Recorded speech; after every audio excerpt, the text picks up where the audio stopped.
Again, it just tells the story of it's the evil and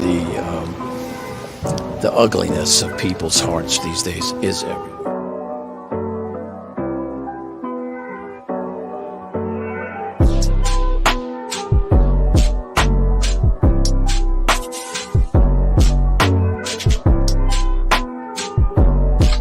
This is Franky Rose's Think Tank. Here's your host, Franky Rose. Hey guys, welcome back to the Think Tank. So, hey Carrie, good morning, tankers. I freaking love that. I'm still working on the tankers thing. Yeah, I hope it's fridge day. Like, come on. The biggest item that we've seen, when they were loading things, and it's like, what the hell did they find in that fridge? I mean, we found out that a few people seen Adam put a bag in the freezer of the pie shop he worked for, the disgusting maggot. But I hope we see that fridge. If there's something there, if it was just a negative, well, there's that. So I'm assuming the court will be starting right away here. So I will set it up. Boom. All righty. So it is minus 25 here, Celsius, of course. Well, it's the same when it gets into the minus, is it not? So we're at minus 25, and the dogs keep wanting to go in and out and in and out. And I'm like, no. Good morning, Dandy. So yeah, it's a chilly one out there. Everything's working. Plumbing is fixed. Good morning, Mom. Working and lurking. Well, I'm back to my regular schedule, up by 4. But you know what? I really enjoy it. Everything's so quiet. And I've got slats on I've got windows all around me. So I see everybody heading out to work. And I'm like, oh, you poor buggers. I'm glad my job is indoors. Oh my goodness. So have you guys heard that song Flowers? Obviously I can't play it, but I just put it on almost like repeat. Damn, I love that song. Flowers. Miley Cyrus, did she win an award on that one? Is that what she won the award for, her breakup song? Good Lord. So we learned a little bit yesterday, didn't we? Learned a little bit. They had enough of those ceiling tiles the other day too. I mean, we've seen a lot. I missed that one afternoon, sadly, so I didn't see everything that went through, so I'll probably have to catch up on that one. But they've got a lot of evidence. Do you expect him to show up in court today? I said no. No, I can't see him showing up now. Even when the defense gets their turn. And can you imagine what Elaine's going to be like? Oh my God. Okay. Yeah, have a great time at work, Mom. Working and lurking. Can we, Dandy, hey, Melissa, do you have Mom's, do you have her information I can put up, her link? Mind of Monsters, absolutely one of my favorites. And with Harmony, all the stuff that's going on, she is the woman, let me tell you.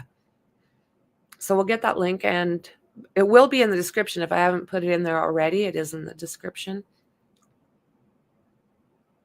Melissa, Dandy, Carrie, Mom. So when I say Mom, it's Mind of Monsters, of course. I just like calling her Mom. She's younger than me. Thank you. Thanks, Dandy. So there is your link. Check it out. Very much an advocate. Yeah, now I got flowers in my mind. I'm singing it in my brain. Grooving to the tunage. check this out too.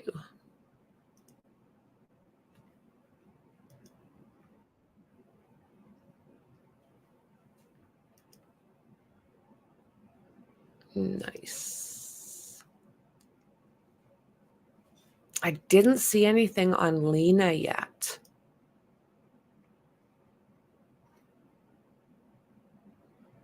I don't think they were fruitful with their search. I mean, when there's so little, and I guess they've searched for her around those apartments before, which makes me wonder. They said a few times. So who is it in that area or who was in that area that they're searching that field back there? Absolutely horrible. Cutest little thing. Goes to the US to get away from the war, and this is what happens.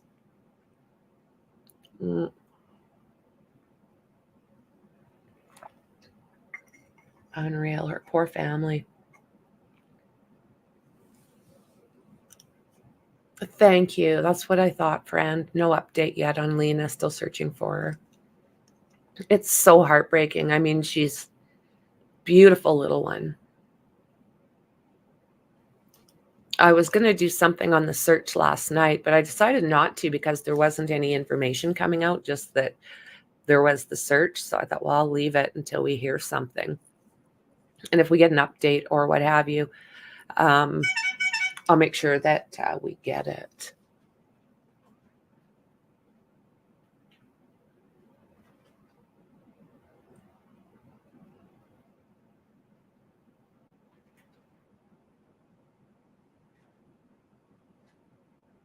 Sorry, guys.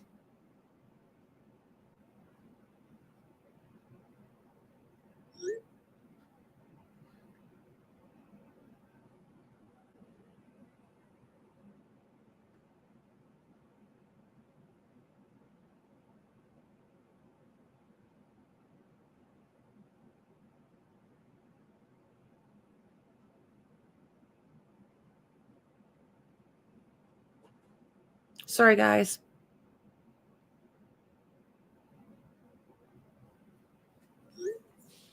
All righty, real life.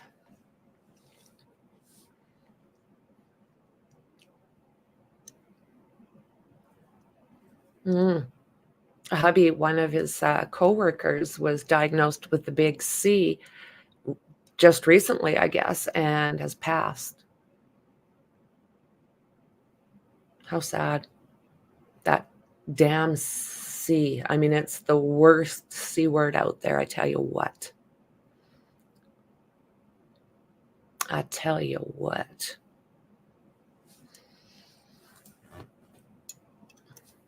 What time is it? Oh, they're a little late. I wonder if something's going sideways for them yet. Not yet, now. I don't want to say yet. But it could be also sidebar. They seem to like the sidebar. Hello, Douglas. Good to see you, friend. Good day. Good day.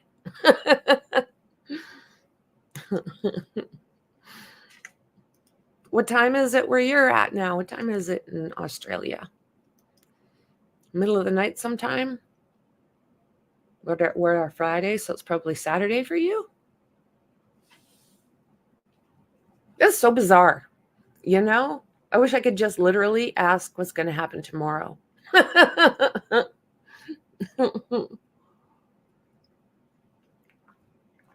Hey, Mel. Hello, hello, hello. So we're just waiting. Just waiting for court. Oh, there we are. She's coming in. Please be seated. Saturday morning, 1:06 a.m. Wow. Already? Okay. Friday at 7 in the morning here. 7:06. Yeah. I'm gonna grab him. I'm going to mute out so we can hear. Oh my God. Sidebar. I can unmute for this. Sidebar. Oh, let's show the empty seat again.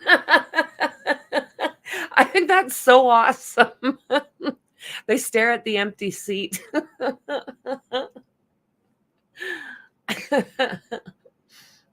Oh my word. Yeah. Doesn't look too bad at all that the suspect or the guy being charged doesn't show up for court when his daughter has been most likely unalived. But coward, right? His hands that most likely did this.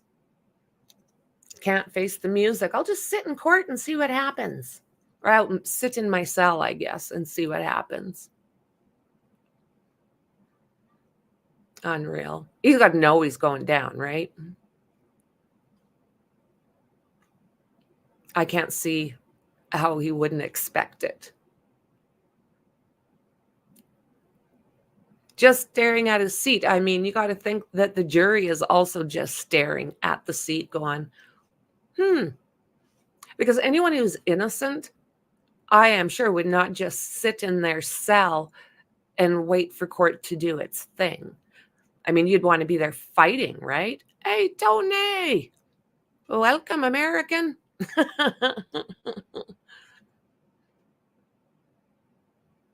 Oh, are they?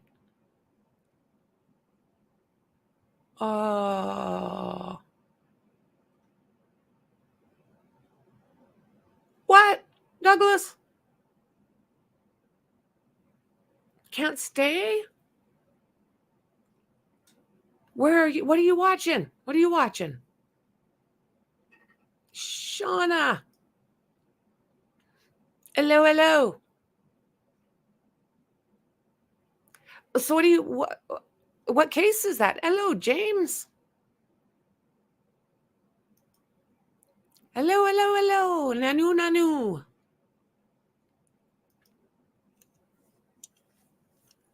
Well, you'll have to fill us in at some point, Tony. And the thing is there's so much going on always.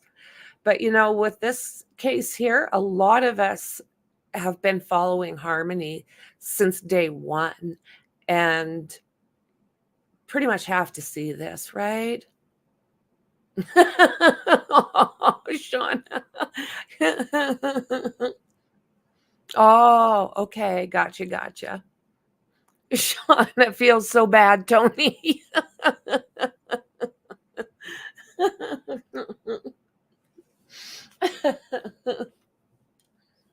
That's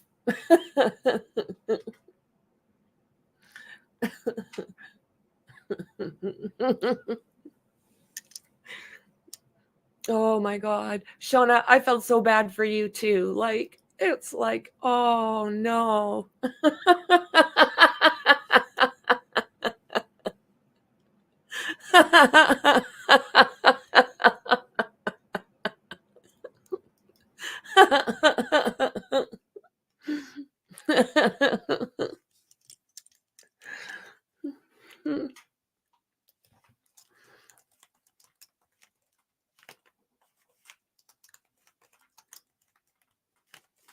Much love, Mom.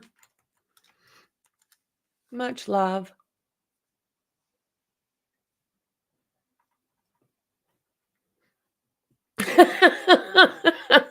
Sean. Look what I was doing too. Like, yeah, you've done this a couple times. But look what I mean. I banished Chopper one time. I banished gone. It's like, oh my God. So I had to figure that one out. And then P9's hubby. I totally kicked him out and banished him. It's like, oh my God. I had to go searching for him. It's like, no. So boo-boos happen.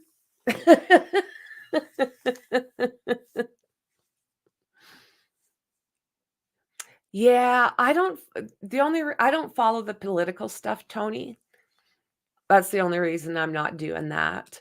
I don't do it. A little too controversial, and I'm not American, so it's like, I don't like him as a human. Oh, Tony, she did. Honestly, she felt so bad. Yeah. Yeah. Too funny. There's not anybody. I mean, we've got our crew, right, Tony? And you're part of our crew, the ones that are here every single day, watching every single thing that goes on. And we're all family. You fit into that family. So it was like everybody was like stalking the crap out of you. Oh, I highly doubt it. All rise for the jurors.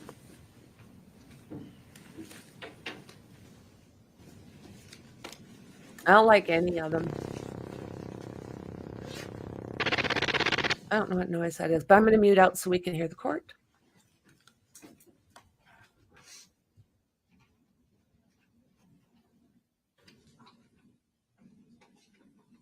All rise for the jury.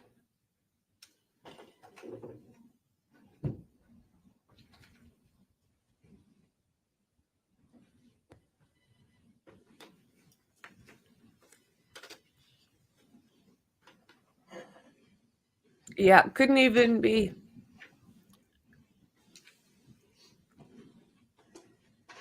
Sean is great. Good morning, ladies and gentlemen. You may be seated. State is ready. You may call your next witness.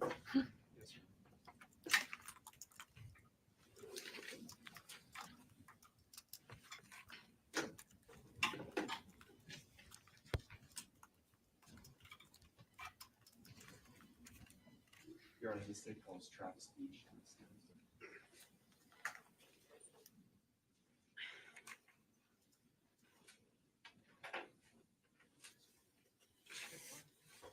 What's your step on the court? Careful of the cords, please.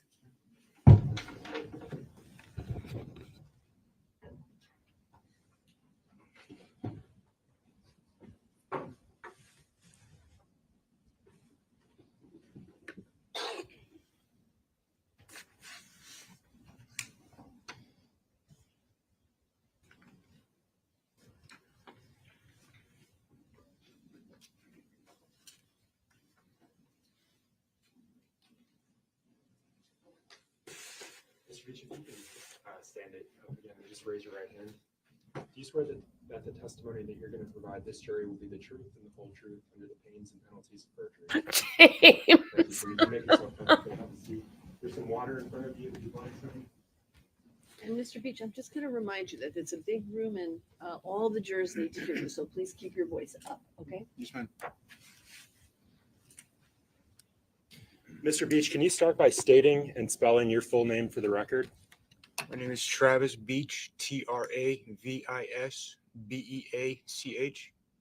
And Mr. Beach, what city and state do you live in? I currently live in Concord, New Hampshire. And how long have you been a New Hampshire resident? All my life, 39 years. You're 39 years old. Yes, sir. And are you currently employed? Yes, sir. How are you employed? I work at EB Metals in Bow, New Hampshire. And what do you do for them? There's studs, RC. It's construction metal. And can you tell these jurors what kind of work you've done in your life, in your career? Carpentry, roofing, tree work, painting. Yeah, that's about it. Mr. Beach, what was your highest level of education? I graduated 12th, sir. You graduated high school? Yes, sir. And I want to switch gears just a bit. Back in March of 2020, where were you residing? Concord State Prison. Okay. In early March. I was Manchester, New Hampshire. Okay. And at some point in March, you were arrested. Is that right? Correct. Okay. Prior to that arrest, do you remember the date of that arrest? I don't, not off the hand. Does March 5th sound correct? Yes, sir. Okay. Prior to March 5th of 2020, where were you living? I was it was Manchester, New Hampshire. I'm not sure the address. And that's fine. You were in Manchester? Yes, sir. And who did you reside with in Manchester? Barbara Ewell. Do you know someone named Brittany Bedard? Yes, sir. How do you know Miss Bedard? She's my ex-girlfriend. And during that period that we're talking about, early March of 2020, was she your girlfriend? Yes, sir. And how long at that point had you known Miss Bedard? 10 years. Did she reside with you, with Miss Ewell? No, sir. Mr. Beach, do you know an individual named Brendan Middleton? Yes, sir, I do. And how do you know Mr. Middleton? Through we were working together at Accurate Tree Service. How long have you known Mr. Middleton? About 5 years. And that's at that point back in March of 2020. Yes, sir. How would you describe your relationship with him? Were you friends or something else? I wouldn't say friends. It was more of a co-worker at the time. Okay. I want to switch gears for just a moment. You mentioned going to state prison Yes, sir. on March 5th of 2020. Were you convicted of theft by deception and theft by unlawful taking back in 2019? That's correct. Were you also convicted of theft by deception in a 2014 case? Yes, sir. How about theft by unlawful taking in a 2016 case? I believe I was incarcerated at that time. Okay. Turning to this case, do you know someone named Adam Montgomery? Yes. Yes, sir. And how long have you known Mr. Montgomery? Since he was 17 years old. 17. Would you recognize him if you saw him today? Yes. Your Honor, may I approach this witness? Yes, you may.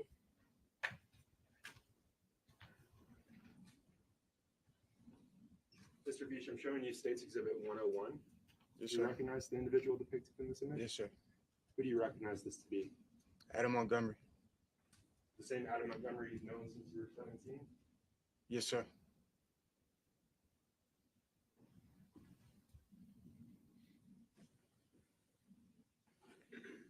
And back in early March of 2020, February into March of 2020, had you recently reconnected with Mr. Montgomery? Yes, sir. And how did that happen? I was at the mall in New Hampshire, and I was at the food court, and Adam was there with his girlfriend, and that's how him and I started talking again. Do you remember his girlfriend's name? Kayla. And at some point after that interaction that you had with him at the mall, did he contact you requesting your help with something? Yes, sir. And can you tell the jurors what the nature of that communication was? He asked me if I could rent him a U-Haul, and I said yes. And do you recall when he contacted you For the U-Haul, for the U-Haul? later on during the day. I want to back up for just a moment. Back in March of 2020, did you have a Facebook account? Yes, I did. And do you recall what your Facebook account, what the name of that Facebook, your name on that Facebook account was? Travis Beach.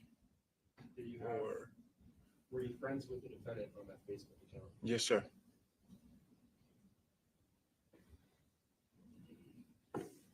And so when he contacted you and asked you to rent him a U-Haul, what did you do?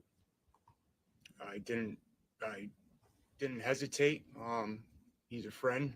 I wasn't thinking of anything negative.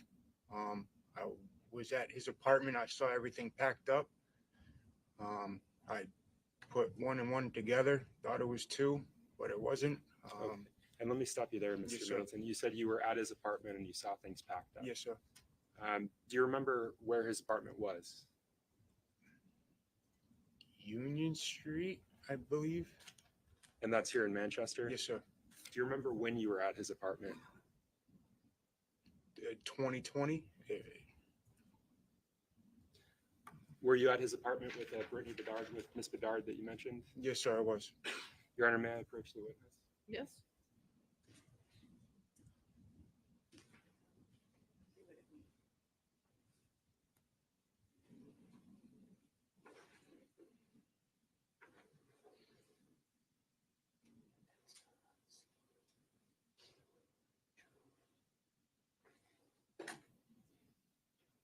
So, Mr. Bedard, sorry, Mr. Beach, I'm showing you State's Exhibit 55.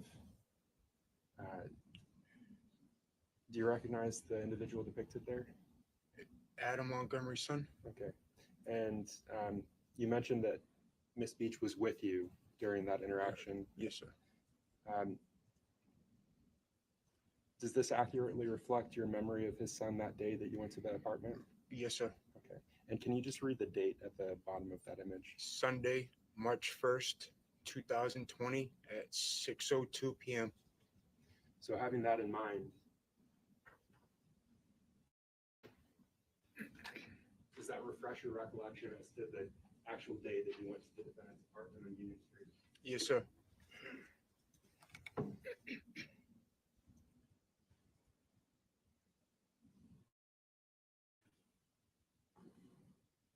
Did you have any discussions with the defendant when you went to that apartment street? We had multiple, yes, sir. Specifically with respect to the rental of a U-Haul van? I'm sorry? Specific to the rental of a U-Haul van? Yes, what were sir. those discussions that you had with the defendant? We did. What were the discussions? What did he say to you? He asked me to rent him a U-Haul.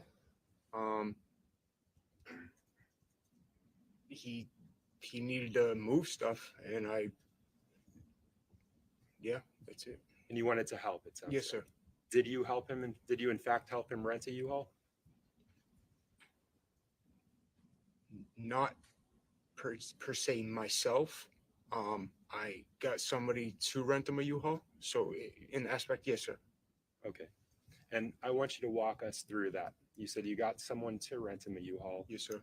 Who is that someone that you're referring to? Brendan Middleton. And the same Brendan Middleton that at that point you'd known for 5 years? Yes, sir. And so this wasn't the same day, this was a separate day. Can you walk Brendan Middleton? I myself didn't have a license at the time. So I asked Brittany to get Brittany Bedard to get the U-Haul, and she couldn't. So we had Brandon Middleton rent the U-Haul because he's the one that had the license at the time. The day that you got the U-Haul, where were you staying? Where were you sleeping that day? At the time, at Barbara Yule's house. At some point during that period, did you go to the Econo Lodge and stay there? Yes, I did.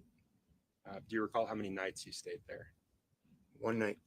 Do you know whose name that room was in? I'm pretty sure it was Brittany Bedard's. And did the defendant also stay at that hotel with you? Yes, sir. Separate room or same room? Separate room. He was on the first floor and I was on the second floor. So you're staying at this hotel. At what point do you go and get the U-Haul for the defendant? It was later on during the night. It was like it was dark. It was dark out, so 8-ish. And can you tell the jurors who you went with? Who accompanied you to get the U-Haul? Myself, Brittany Bedard, Brendan Middleton. Okay. And where did you go to get that U-Haul? The U-Haul place on South Willow Street here in Manchester, New Hampshire. South Willow Street. Yes, sir. What did you do after getting the U-Haul, Mr. Beach? There's a gas station right next to the U-Haul place. We stopped there, put gas in it, and then we went back to the Econo Lodge. When you say we went back to the I'm Econo sorry. Lodge, Myself, Brittany Bedard, and Brendan Middleton. and what did you do when you returned to the Econo Lodge?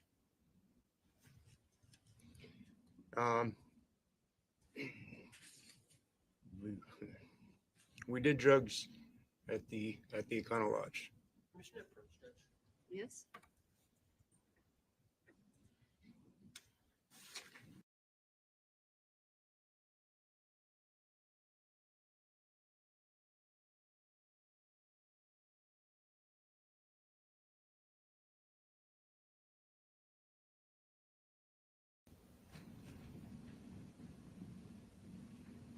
Mr. Beach, when you say we did drugs, Yes, who is sir. the we that you're referring to? Myself, Brittany Bedard, Adam, and Kayla Montgomery. And what drugs are you referring to? What kind of drugs? Cocaine. Is that crack cocaine? Yes, sir.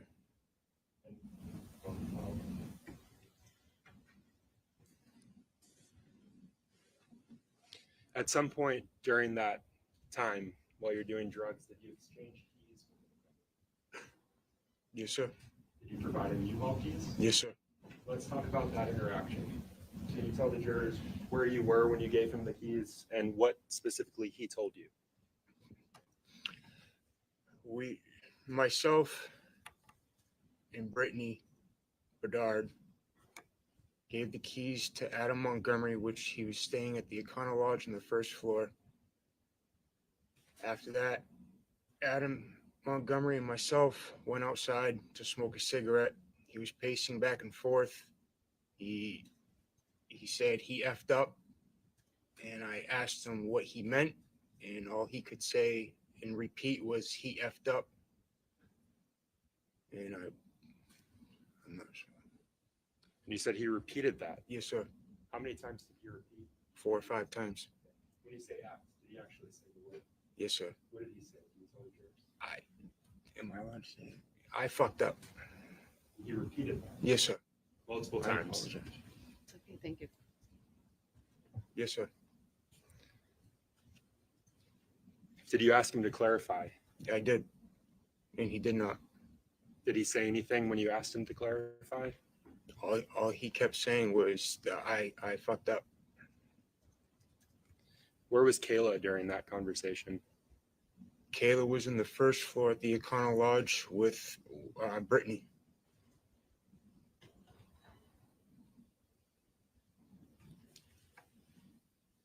And I think you said this already, but at that point, when you went out to smoke the cigarette, you'd already given him the U-Haul keys. Correct.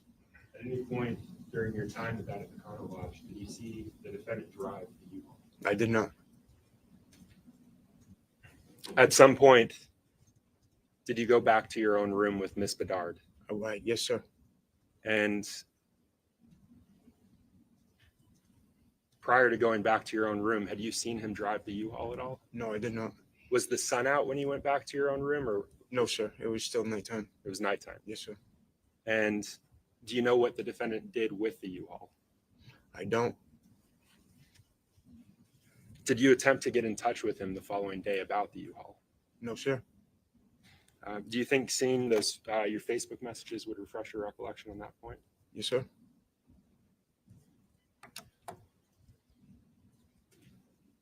Your Honor, may I approach the witness? Yes, you may.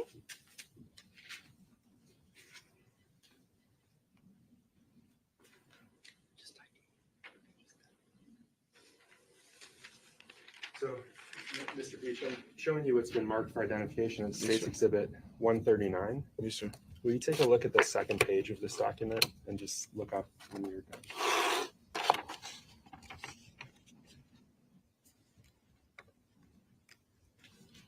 So let me ask you this while you're reviewing. Do you recognize what that is? No, sir. So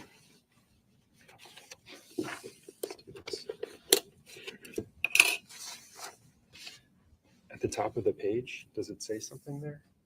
Meta Platform Businesses Record? Meta Platform Business Records. Yes. Meta. Sorry. Are you familiar with Meta? No, sir. All right, so let's look on. Does it say what the service is there? Facebook. Okay. And then halfway down the page, does it say first and last name? First name Travis. Middle name is blank. Last name is Beach. Okay. And I want to talk about the specific records. Yes, sir. If I can have just a moment.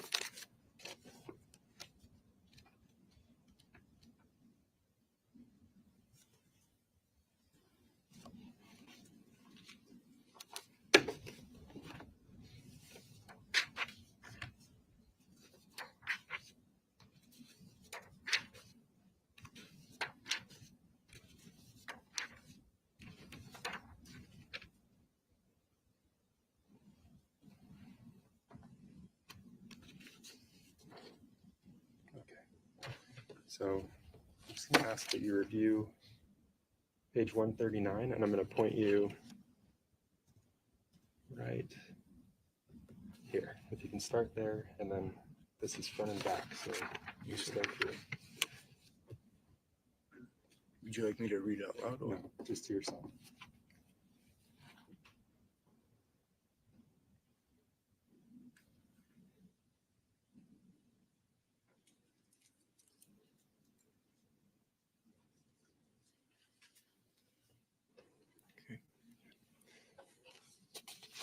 And so I'm going to draw your attention to right here, this message.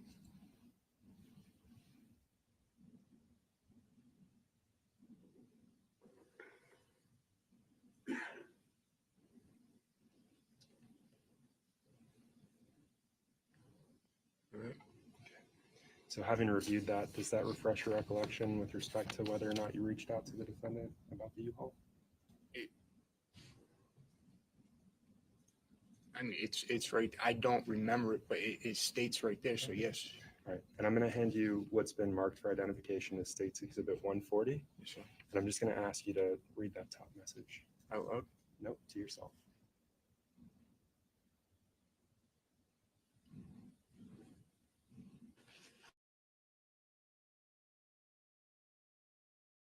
And is that the same message you just read on your? On the display. Yes, sir. Okay. All right. So with respect to these messages, are they fair and accurate in terms of the messages that you exchanged with the defendant? Yes, sir. Your Honor, I move to strike what's been marked for identification as States Exhibit 140 and mark full and publish to the jury. Any objection? 140 is the communication as opposed to the certified records. No objection to 140. The ID is stricken. It's entered as a full exhibit. It may be published. Okay. I'm going to take these back. Yes, sir.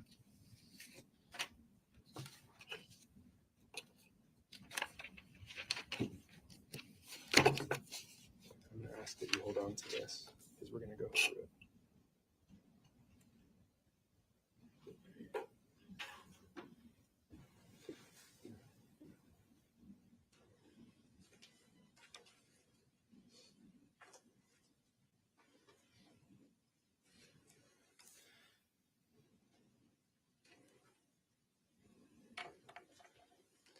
So I'm going to put the exhibit that's in front of you, States Exhibit 140, up on the screen behind you.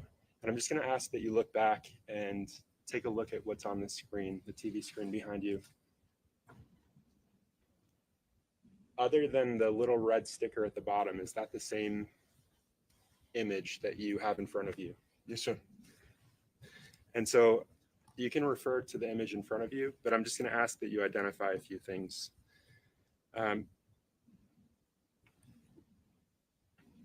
Starting with the top message, can you tell us who the sender of that message is? What's the name of the individual? It says next to author. Travis Beach. Okay. And that's you. Correct.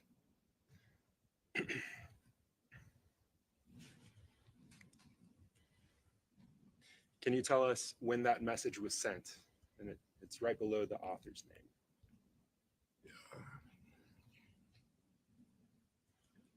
March 4th, 2020 at 1947. And do you see where it says UTC? Yes, sir. Are you familiar with Coordinated Universal Time, Mr. Beach? No, sir. Fair to say, though, it's not Eastern Standard Time.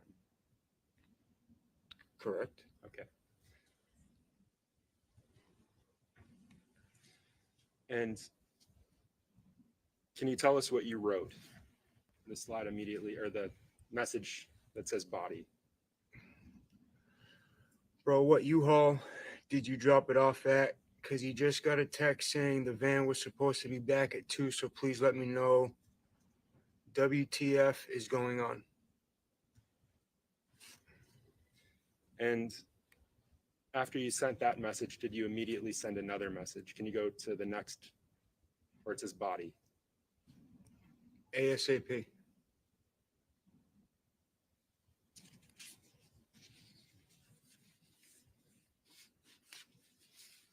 So if you can refer to the message below, can you tell us who the author of that message is?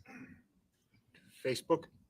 Okay, and is there a specific number attached to that Next to Facebook? next to Facebook? Yes, sir. Can you tell us what that number is? Can you read it for us? 1-000-900-7885803. Okay, and you initially said this was your communication with the defendant, Adam Montgomery. Did that used to have a name? When you made those messages, when you communicated with the defendant, did his Facebook account have a name? Adams? Adams. Yes, sir. What was the name of his Facebook account? Adam Montgomery? Okay, and that's no longer there. Is that fair to say? Yes, sir. Okay. If you can go to when that message was sent, just below the author.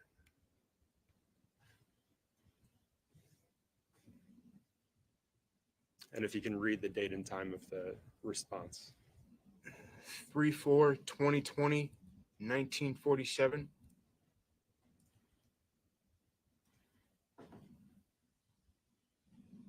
So if you can go to the next message where it sorry. says sent.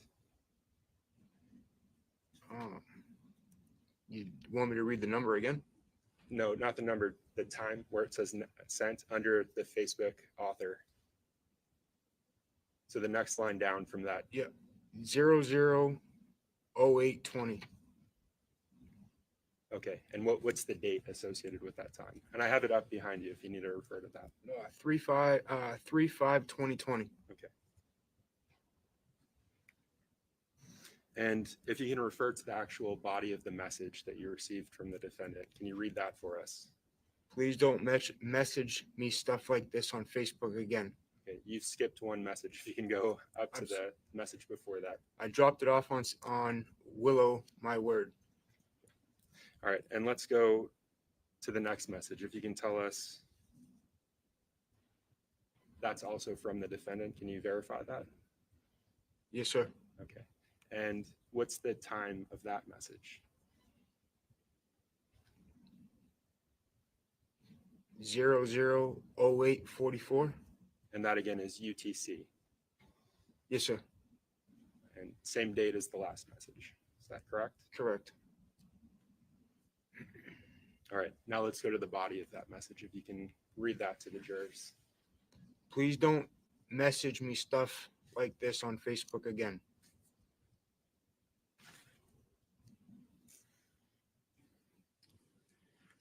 Do you know why the defendant didn't want you messaging stuff to him about a U-Haul rental? No. And let me back up. You said earlier you didn't know what he was using this U-Haul for. Correct. Did you ask him? No, sir. Why not? Honestly, I didn't think I had to because I saw all his belongings packed up, and during the day, he said he was having problems with DCYF. So I kind of figured that he was moving. And were you aware that he had just moved into that apartment? No, sir. Did you ask Kayla what the U-Haul was for? I wasn't allowed to talk to Michaela. Why weren't you allowed to talk to Kayla? What? Didn't ask. Really? Did you ever meet a child? No, sir. No, sir.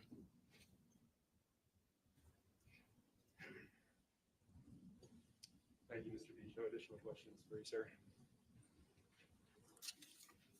And good morning, Mr. Beach. Yes, sir. I'm Jamie Brooks, and I represent Mr. Montgomery. Oh, it's not her. You indicated on direct examination that you reconnected Okay. with Adam. I believe you said it was February of 2020. I didn't say February. Do you know when it was? Honestly, no. But it was at the Mall of New Hampshire, Correct. food court specifically. Correct. Fair to say that it was prior to these March events. Yeah. Yes. And Kayla was with Adam at the food court.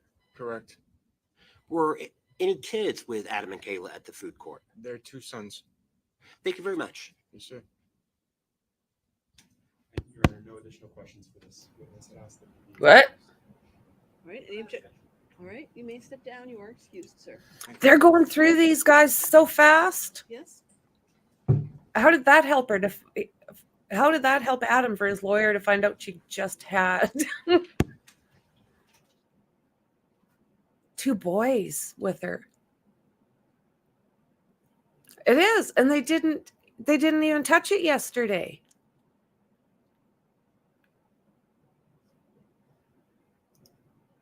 Exactly, Dandy.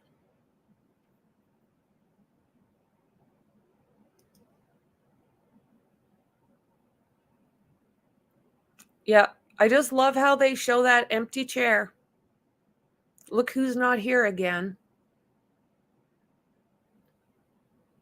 Like, honestly, what innocent person would do this? Just not go. Blows me away. Yeah, I'm just not going to go. Let me know when it's done. He knows what they have on him, and he doesn't want to face it because he's a coward. That's what he said. Yeah, he wasn't allowed to speak to Kayla. What is that all about? I think Adam, just anyone who knew him, was terrified of him. He was aggressive. You can't tell me he wouldn't go after something. Who's next? Oh? Who are you?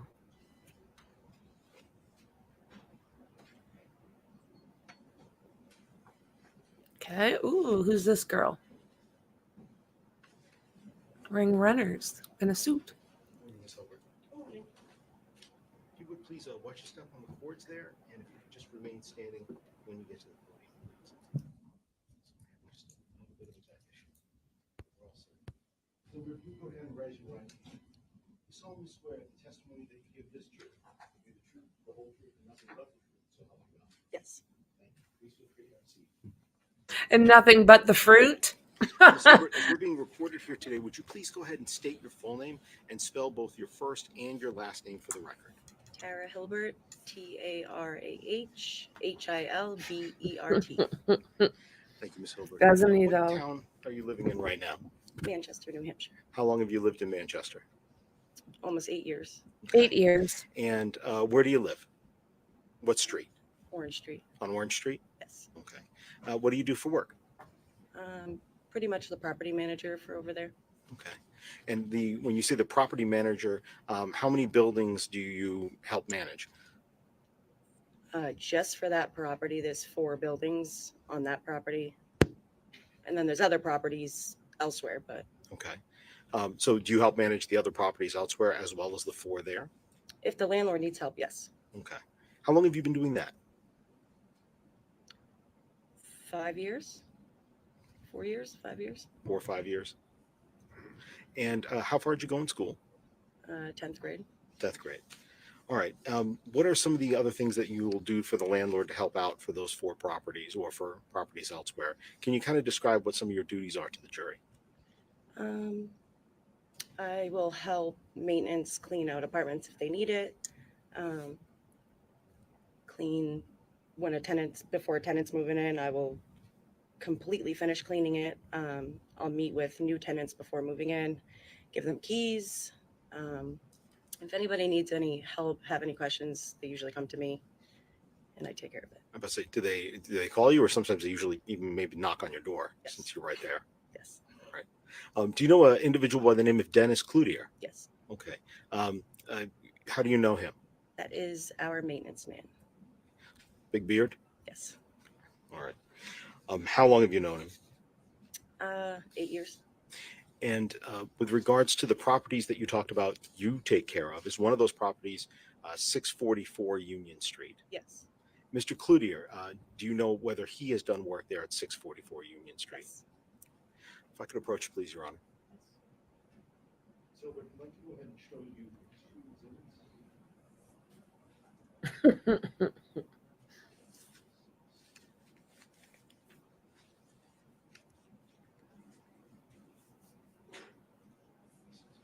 So do you guys think he is Like people are easy. It's easier for them to speak because he's not sitting in that chair. Actually, it's marked states 136 and 137. Melissa, Whether or not you peach recognize my them. ass. Yes. What do you recognize them to be? He's just peachy. This is my building that I live in. Okay.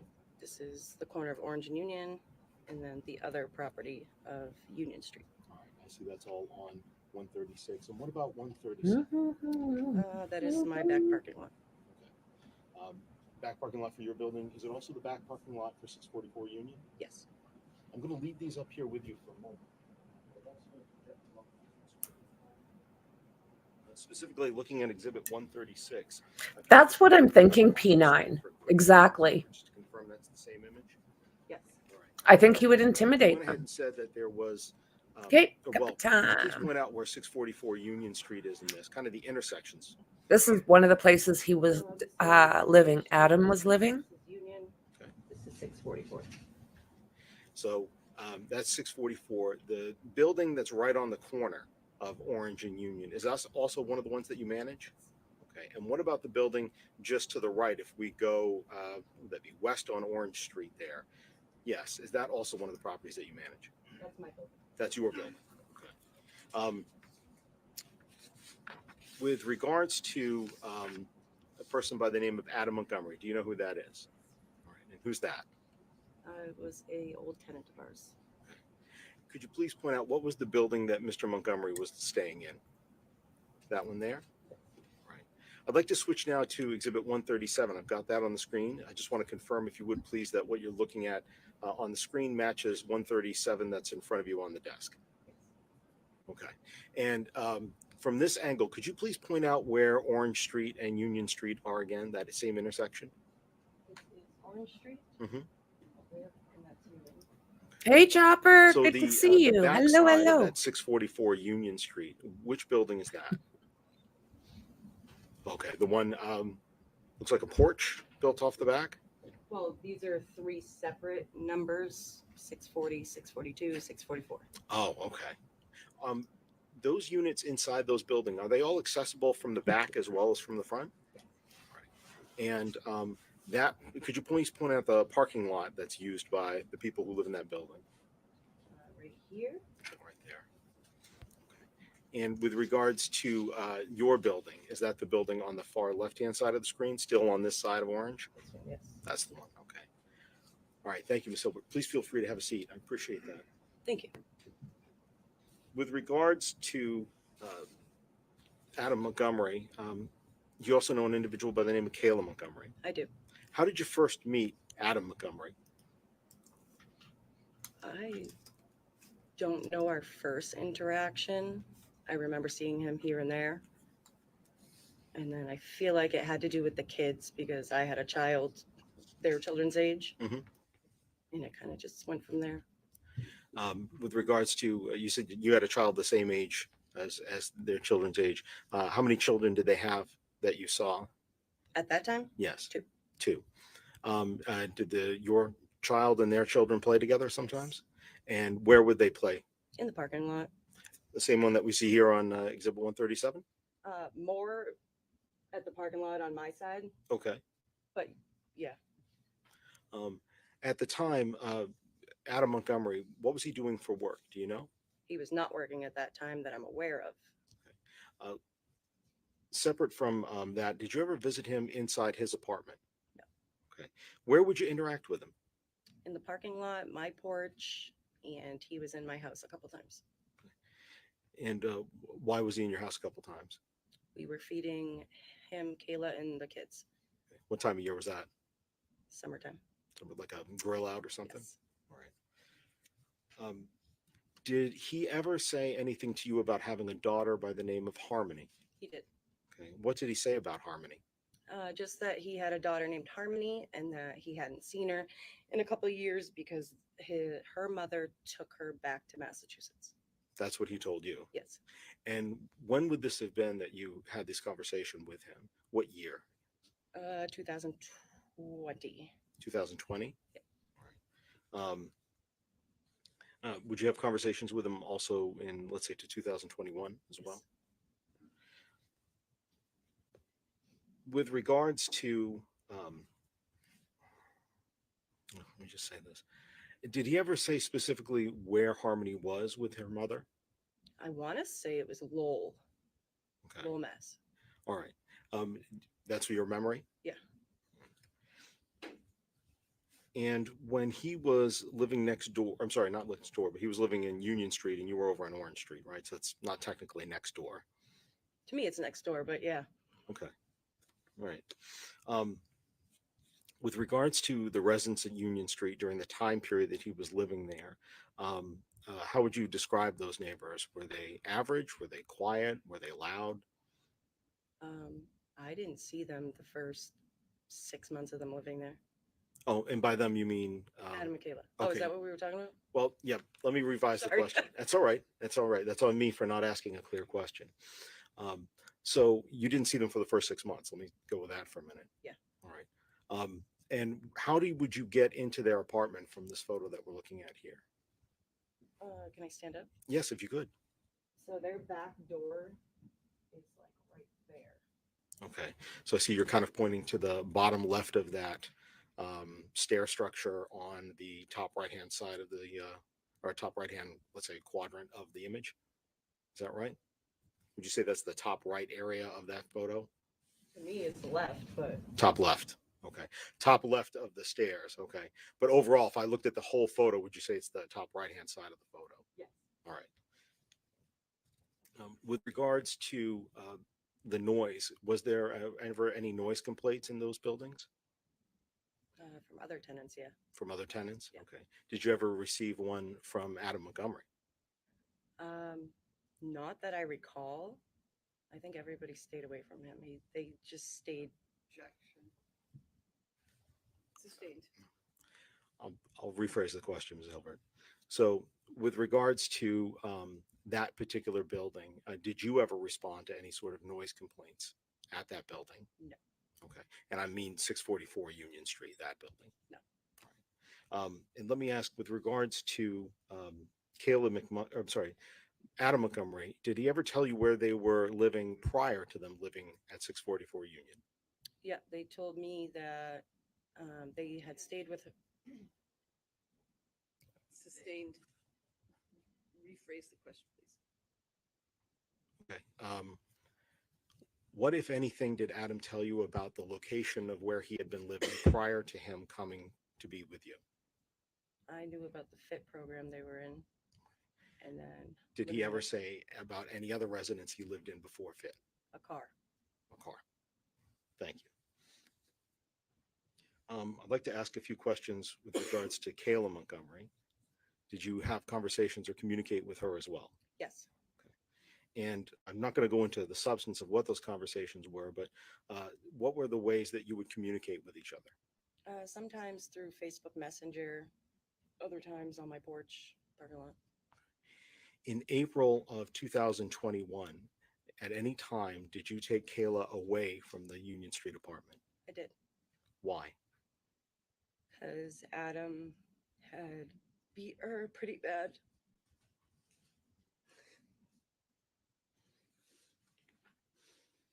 How did she look when you saw her? Really bad. Oh my goodness. And when you say really bad, can you describe where you saw, I'm sorry, did you see any injuries on her? I did. Where did you see those injuries? Her eyes, her nose, she was covered in blood. Where did you take her? To a hotel in Hooksett. Oh my God. When was the last, did she have anybody with her when you took her to the hotel in Hooksett? Her two boys and the little girl that she had just had. The baby?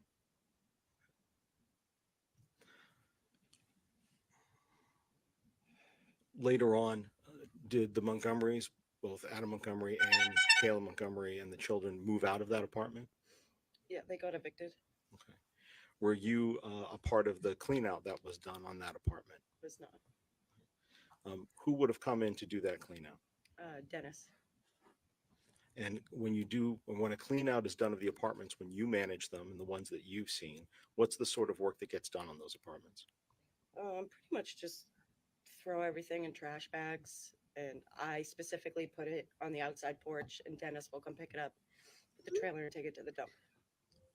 What about with regards to any of the sort of appliances inside? Are appliances changed? Yes. And what's the typical turnaround time for a new renter to come in? It all depends how damaged the apartment is prior.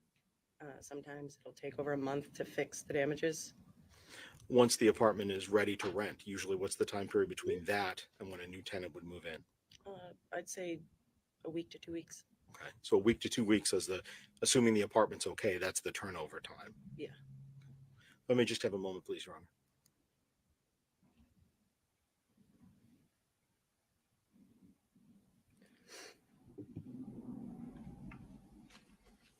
Okay, Ms. Hilbert, thank you very much. Those are all the questions that I have. I believe defense counsel may have a few. Thank you, Your Honor.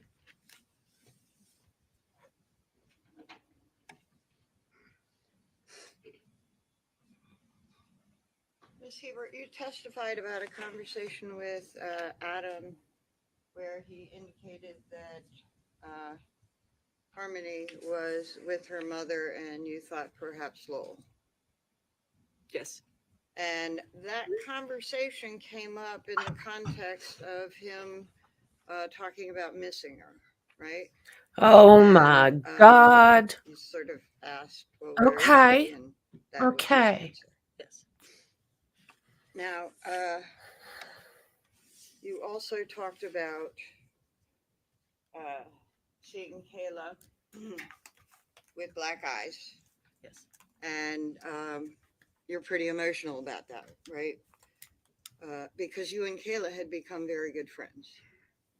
Not just that. Oh, right, of course. But one of the reasons was that she was quite dear to you. Yes. And over the course of the time that she moved in, you didn't really meet him for about 6 months, but then when you met him, you and Kayla became good friends. Slowly, but yes.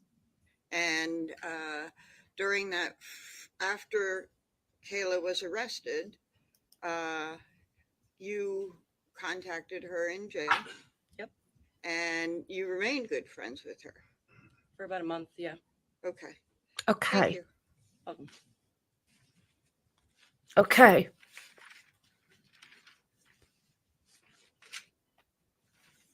Yeah, Harmony was placed with Adam. Thank you very And much. then, No additional questions. You may sit down. Thank you. yes, Excuse me. Any objection? No objection. well said. She's excused.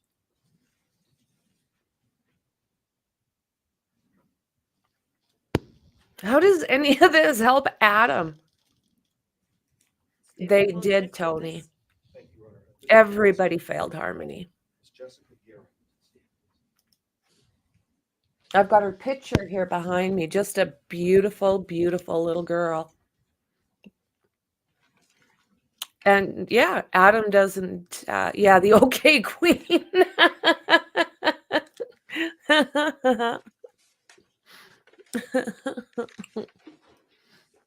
Yeah, everybody failed little Harmony. Everybody. Please go up right near the bed and watch yourself It's sickening. towards there. And the more you learn, the sicker you feel.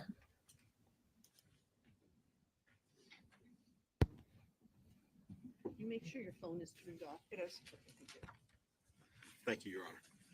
Ms. Guerin, if you would please go ahead and raise your right hand. Do you solemnly swear that the testimony that you will give this jury will be the truth, the whole truth, and nothing but the truth, so help you God? I do.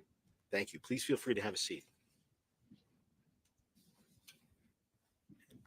And Ms. Guerin, as we're being recorded here today, would you please go ahead and state your full name? Oh, I apologize. Did I leave some photos? What? Oh, maybe it's not. Yep. That's basically what it is. Was. I thought I got it all. I'm shutting it up right now. Yeah. I agree.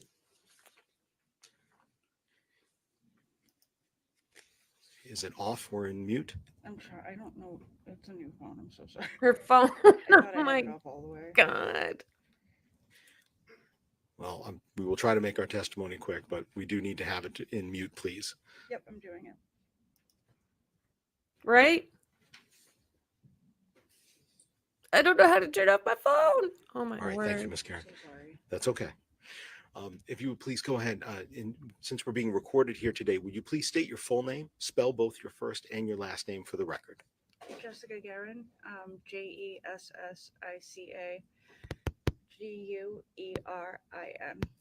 And Ms. Karen, are you a New Hampshire resident? I am. How long have you been living in state?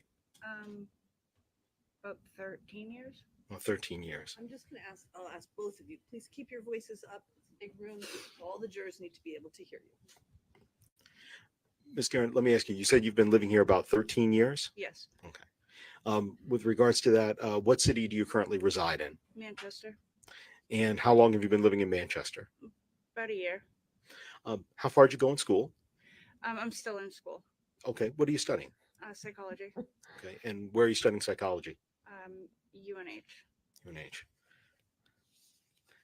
And She how just much doesn't longer look do you have to happy. go on your program? About 3 years. And let me ask you, what sort of work have you had up until this point? I've worked as a debt collector. I've worked in drug and alcohol rehabs, Dunkin' Donuts. All right. Mhm. You said you've worked in drug and alcohol rehabs. I'd like to ask, did you ever work at a location in a rehab center called Granite State Recovery back in May of 2021? I did. It's way too And big what were your for her, job duties there? Tony. I was a Borrowed, family maybe. support specialist. So when clients would come in, they were usually pretty emotionally like in the air. So I was the person that kind of helped keep them level-headed and stay. Okay. I would run groups also. Did you ever meet, and separate from that, I'd like to ask, did you ever meet an individual by the name of Adam Montgomery? I did. All right. And I'd like to go ahead and show you what's been marked Exhibit 101. Do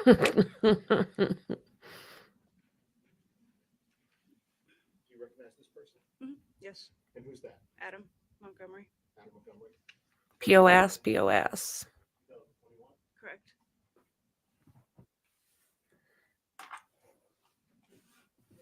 I also know an individual by the name of Shane Perkins. I do.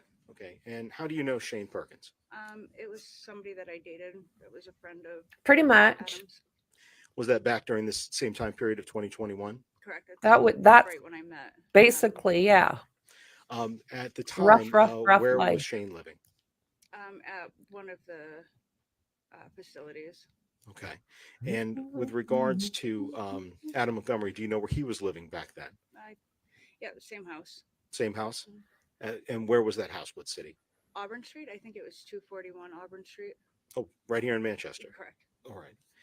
Did you ever have a conversation with the defendant, or generally, did you ever talk with Adam Montgomery about children or his children? Yeah, we used to have quite a few in-depth conversations. All right. How many children did he say that he had? So for the most part, I only knew of the two boys. At one point, he mentioned having a daughter, but it was very quickly and brushed off. You say very quickly and brushed off. What do you mean by brushed off?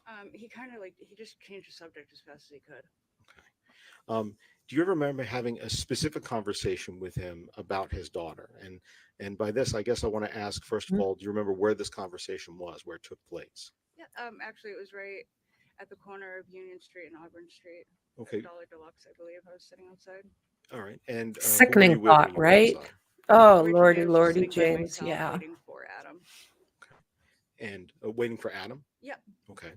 And did he join you? Yep. All right. And at some point, were you waiting for anybody else while the two of you were there? Not really. That was a little muffled. So Shane had been having a really bad day and he was sleeping, and I was messaging back and forth with Adam, waiting for him to come out so I could give him some flowers and a card that I had given. So that way that when Shane woke up, he would have it there. Oh, okay. And when you were talking with Adam, had you already dropped those things off? Had you already handed those to go in for Shane? Not quite. He was sitting with me, we were just kind of, actually, we sat in my car for a good hour and a half talking. Okay. And during that conversation, did you talk specifically with him about a daughter by the name of Harmony? He never specified a name.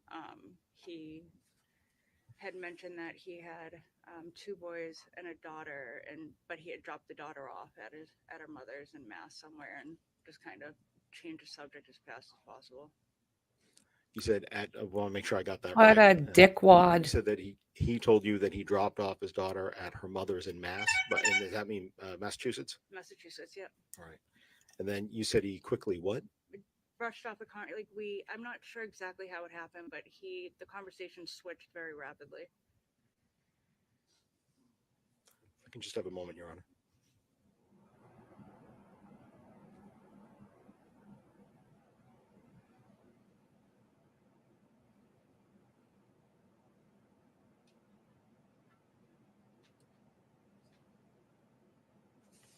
Let me just ask you, Ms. Karen, when was the last time that you talked with Adam Montgomery?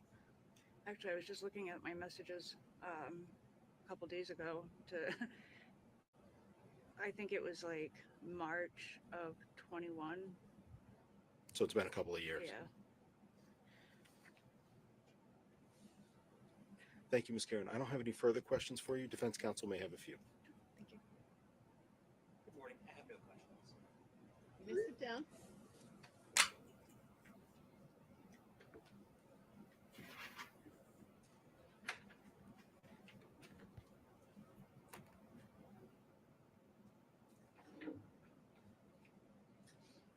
Statement called next witness.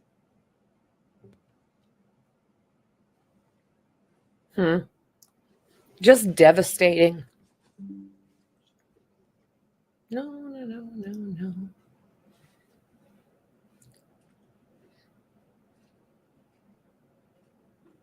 There's okay sitting over there.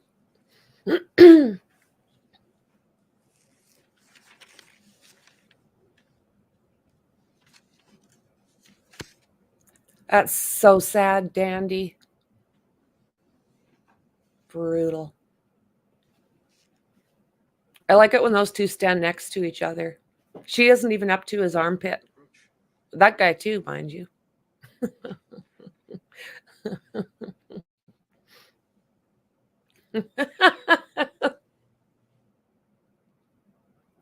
Yeah, that's the thing, Tony.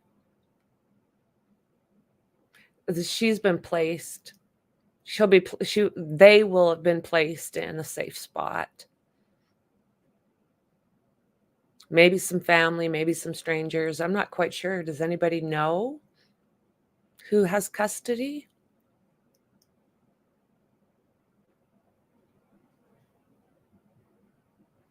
This is just, to me personally, one of the worst cases I've heard of so far. I mean, when it comes to the stuff he did during her life and after is just like, oh my God, you need to be that gone. And they won't even give him DP because her remains have not been found, which you would expect if there was like saws and blenders involved. So to me, if that's the case, I don't know, maybe they can't prove that, I guess. But I don't understand. This is one of the worst cases. Why not the DP? I think they found enough DNA to show that she's no longer with us. Yeah, and they have not said where the other children are.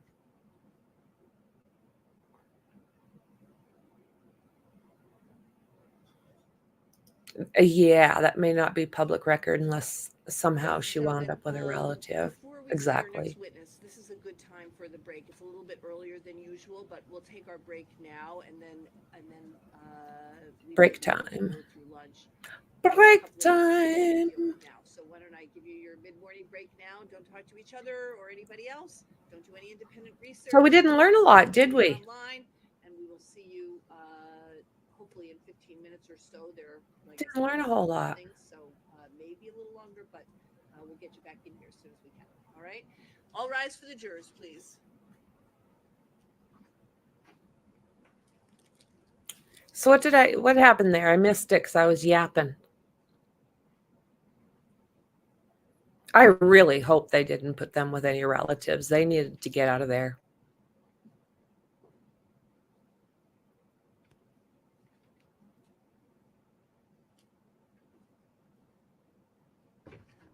No, see, yeah, that's exactly it. Well, can we just, you may be seated.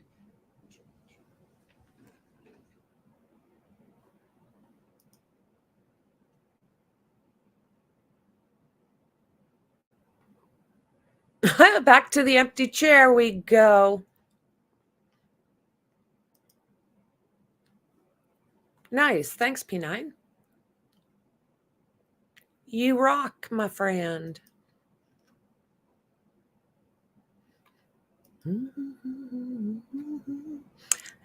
It's break time.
Then let's just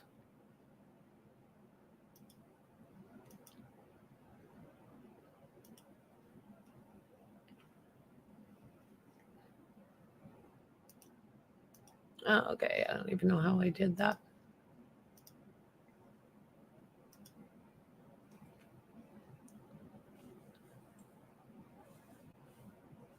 Oh, nice, Dandy.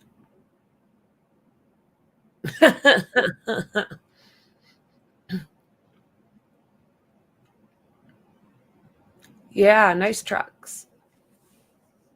We're actually talking about right now, we are looking for another vehicle, and I need a 4x4. I don't know if I want a Jeep because it's windy here and they're boxy, but there's some pretty nice short boxes.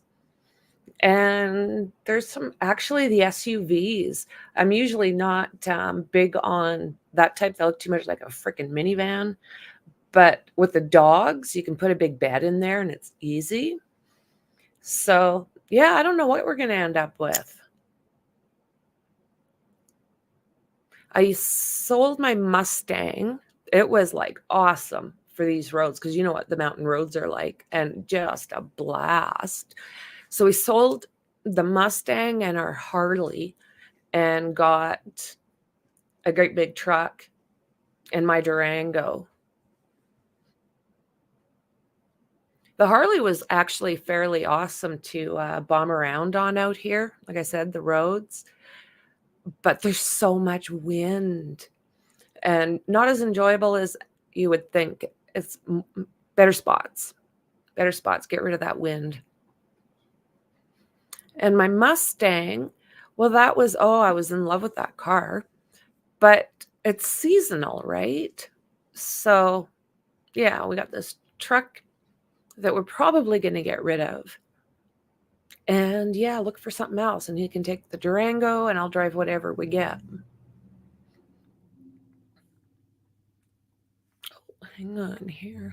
Good day.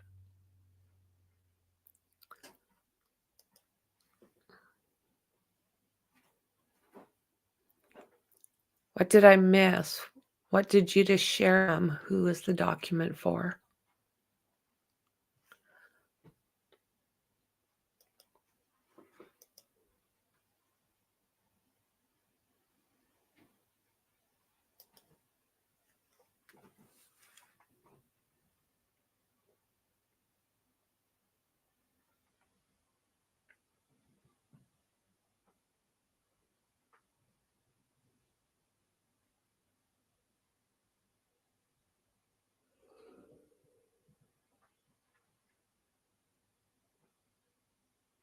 Oh, yeah. I'm just reading your stuff. Isn't that it? Mom?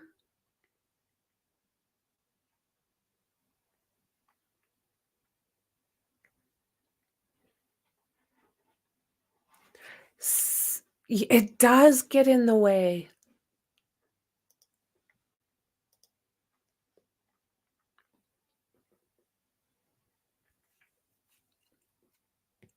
Hidden. I don't know, just somebody sitting in the gallery, I guess. Thanks, Mom. Frickin' you too. Buh.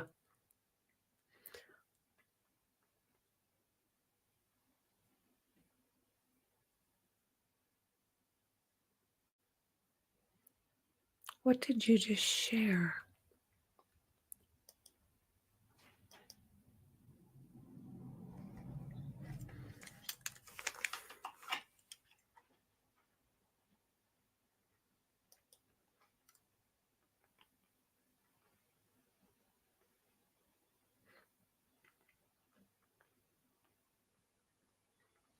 So why are people sitting on that side? Like, do you think it's just because it's handy?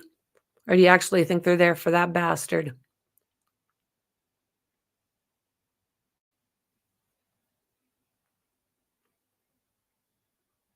Oh, is that right, Dandy?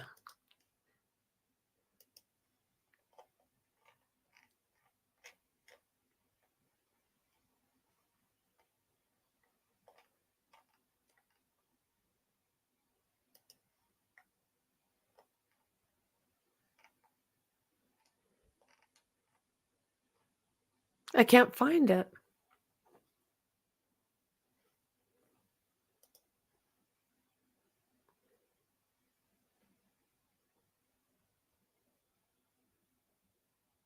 Nicole Giles, she's a no-show for court. I can't find that paperwork, Dandy. Maserati rolls. Yep. Did you guys find it? How come I can't?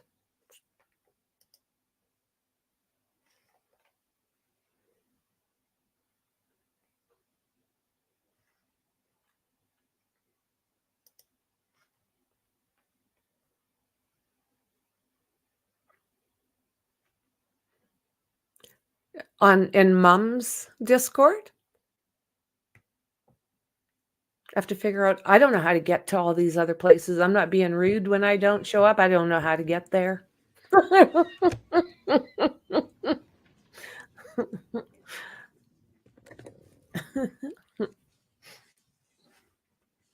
Maybe I can ask her when she comes back if we can put it in ours so I can see it. Yeah, I'm never being rude when I don't show. It's just I don't know how to get there.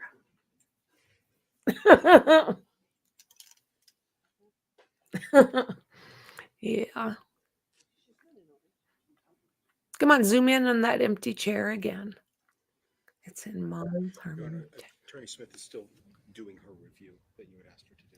Okay. So she has the device. They've had it for a few minutes. Okay. That's Why, fine. thank you.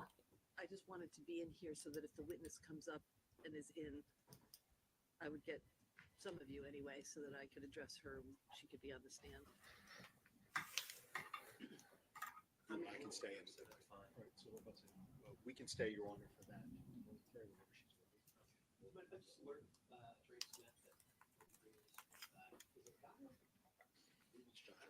But I will ask. That's fine.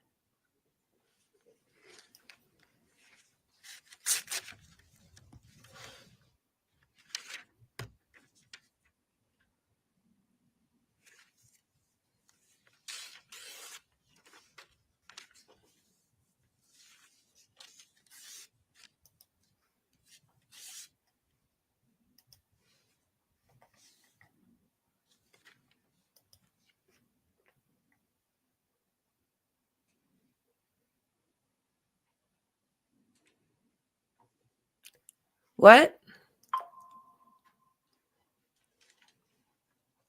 What?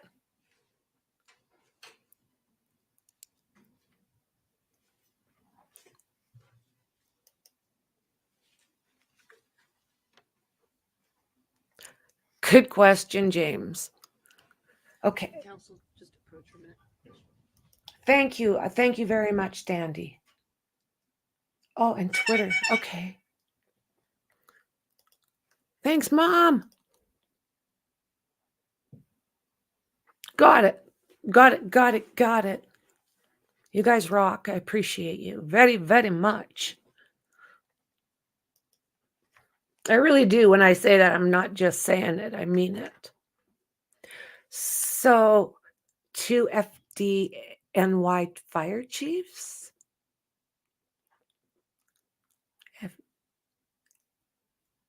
FD New York. Let me, I don't know.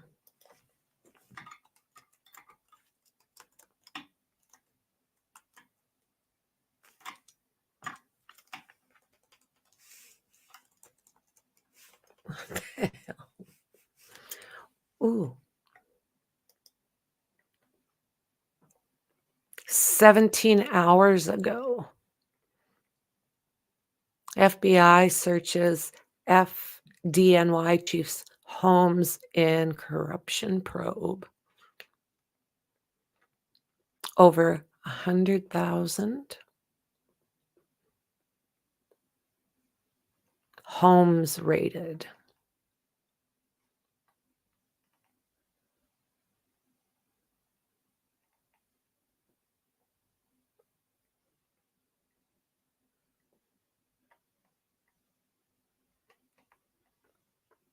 So 2 chiefs.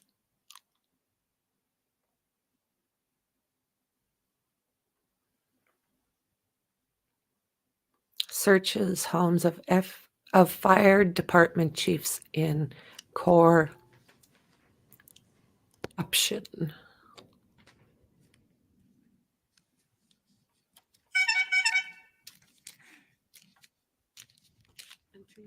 Part of a sweep. Senior chiefs.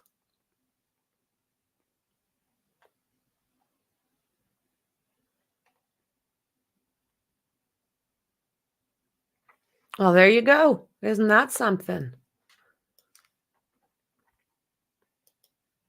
Unreal.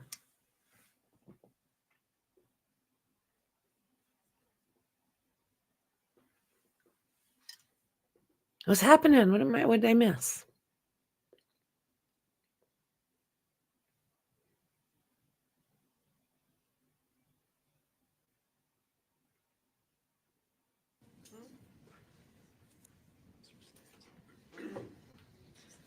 Is she before lunch? What? Oh, it's our copy. Okay. Unreal. I want you to review it first. Hold on to it until lunch. Thank you, thank you, thank you. If you would just speak to her about that. Yes, ma'am.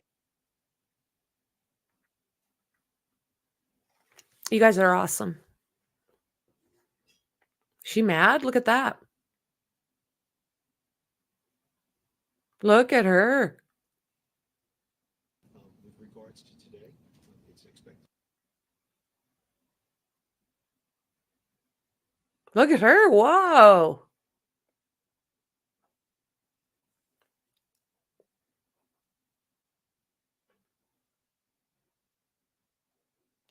She is. Look at that.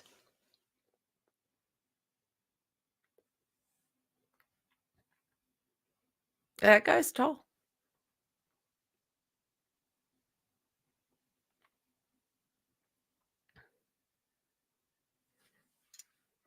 Yeah, something's going down. Like, look at her. Look at her standing there, choked right up. She's torqued.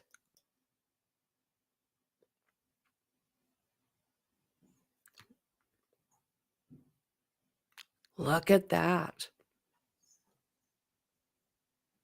Yeah, right?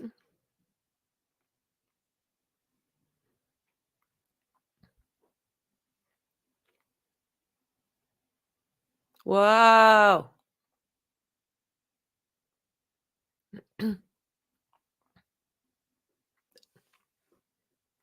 Unreal.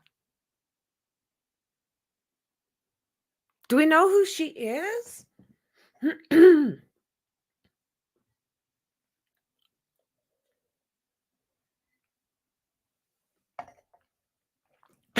Tony.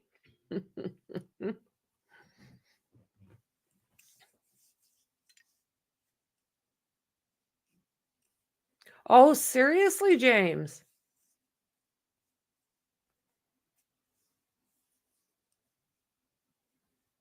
She kind of does, doesn't she, Carrie?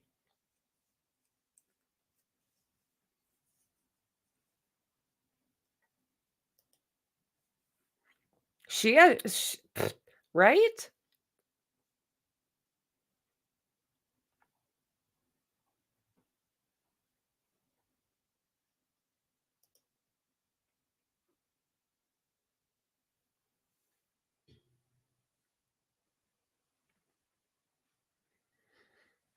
Well, well, well, well.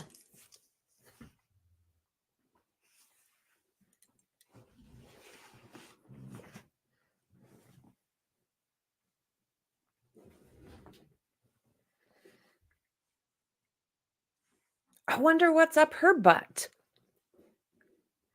Like, holy.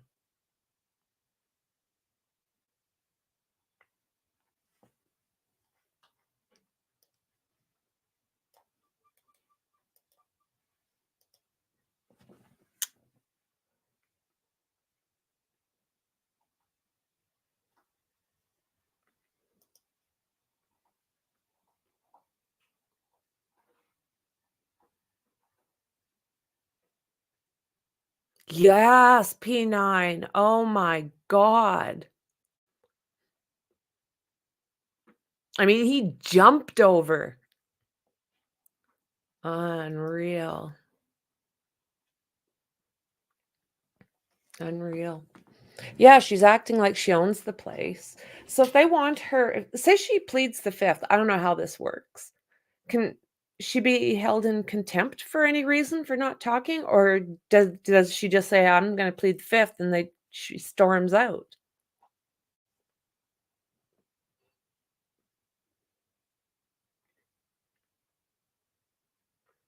Oh, right. That's a good way to put it. He did a Superman. Hey, Mom. Well, the girl that's up, they want the witness. She's standing there in the dock with her arms crossed, talking to the judge. She's just pissed right off.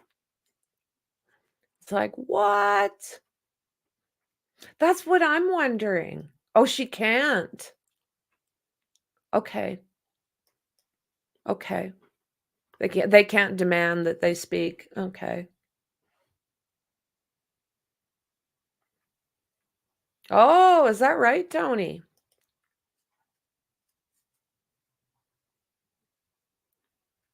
Unreal. However, she is not on trial for a crime. Go out so I can make an inquiry. I will ask for the cameras to be turned off. Cameras to be turned off. Really? The court monitor, we're going to place this under seal. She's crying.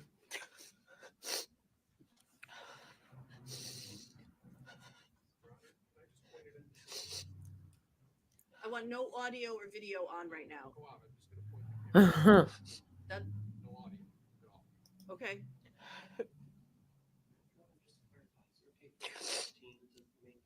Defense team can remain present. This is going to be under seal.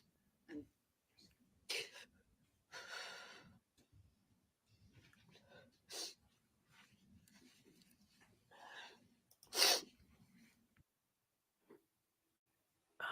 We're not supposed to be hearing this.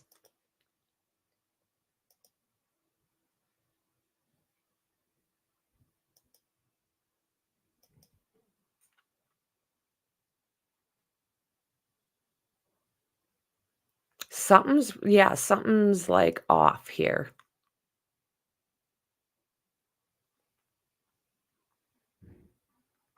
Like, why is she went in there and she's like this, and then leaned over onto the judge's, well, what is it, that bench thing that goes around them? She was leaning on that, and now everyone's been kicked out and she's sitting there crying. So did Adam scare her? I can't say no, and I can't say yes. Everything's alleged in the think tank.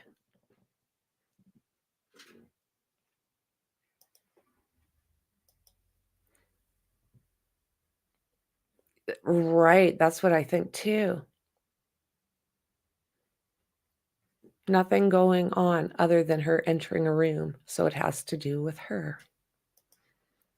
People don't respect courtrooms anymore. Oh, they don't. It's unflippin' real. It's unreal. I was wondering that. Ouch. Sorry, guys. I'm trying to get comfy. I think I told you guys already that, like, I pulled my groin a couple weeks ago. Holy F, is that a painful small injury?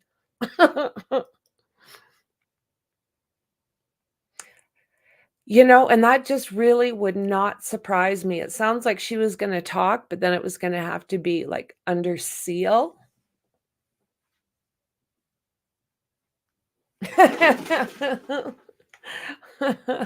Oh my word. It's slowly getting better. Like it's slowly getting better, but oh my God, I had no idea. You know, I've heard of people having that before, and it's like, oh yeah. Now it's like, oh, you poor human. That could be true as well, James. Very, very unusual. The only thing I can think of is what P9 was kind of saying, that somebody has spooked her for whatever reason. I mean, this case, really, they weren't living in the best neighborhoods. Their friends weren't that great. I mean,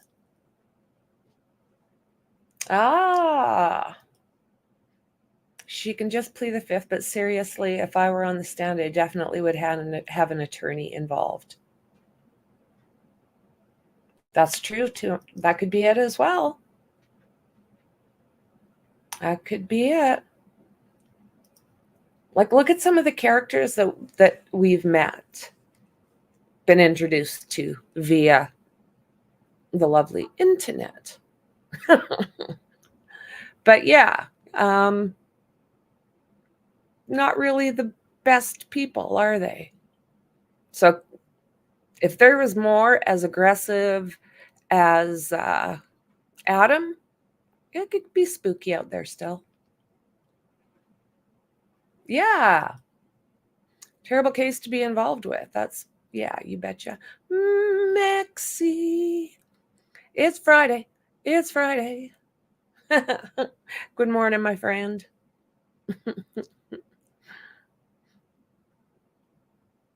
Oh, so this will be epic if they add more charges.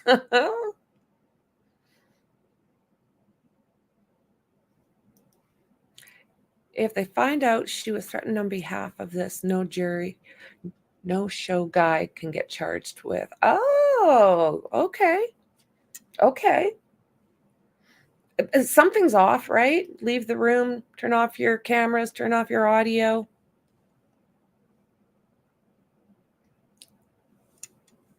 What are they dealing with? Yeah, the internet's great. I mean, most of my life, we didn't have this, right? We didn't have access to information like right now. To me, it's just bizarre still. This is the problem. Do you think all of these people came from good homes and backgrounds that this still would have happened? Is it the person or environment? I think that it's both. I think it's both. I don't think he's a great human at all, like I was saying, at all. And then around the environment is all like that hardcore stuff. So personal choices, I guess. I think he's broken in the brain. And I think that, yeah,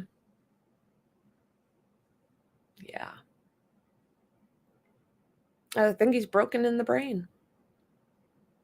And then you add addictions, and it's like, what the mother hell is going on here? You know, we've been watching Harmony for what? It's over 2 years now.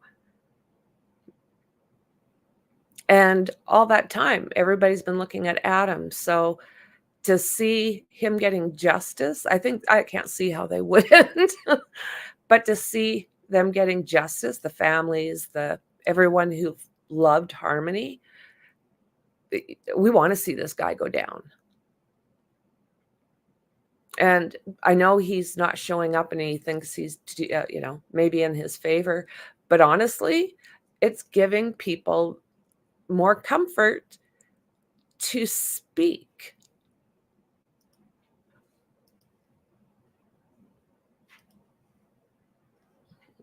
Okay, here we go. Okay.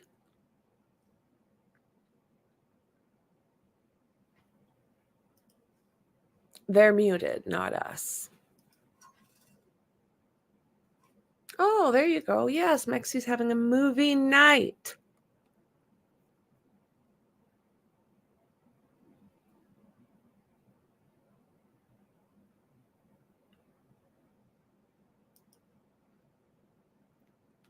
What's going on? What's going on?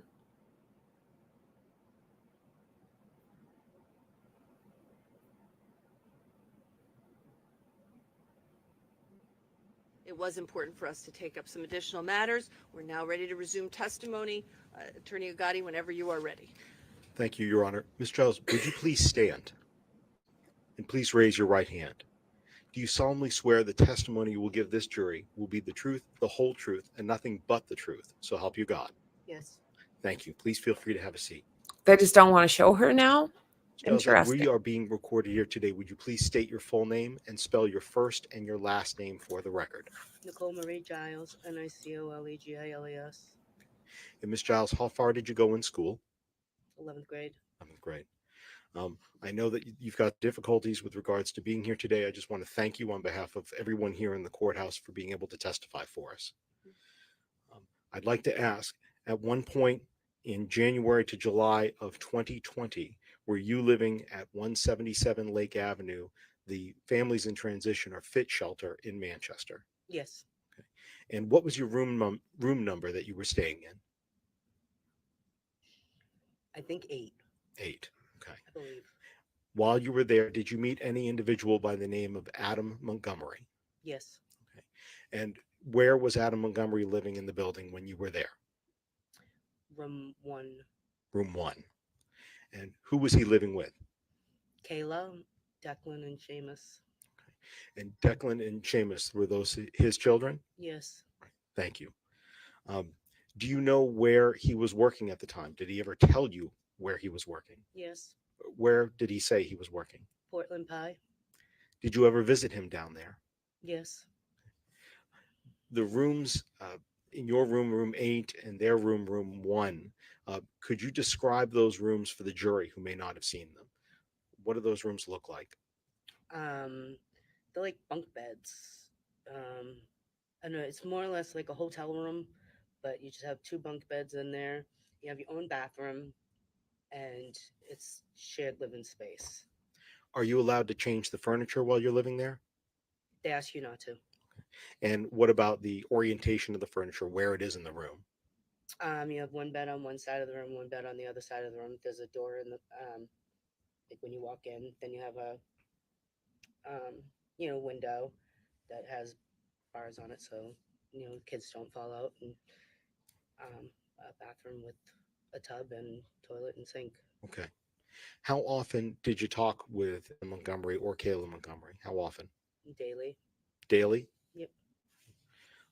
During your time together, while you were staying in room 8 and they were staying in room 1, did you ever see Kayla Montgomery with bruises on her? Yes. Okay. Where were the bruises that you saw? Pretty much all over her face, her abdomen, her arms, her legs. Did you ever ask Kayla about those bruises? Yes. What did she say caused them? Objection, hearsay. You can approach, Your Honor. Yes.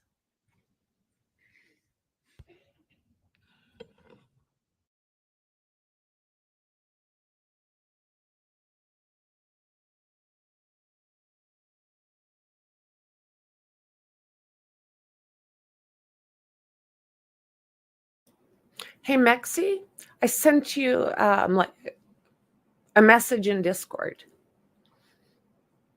My friend.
So this is so odd, you guys. Like, what's going on?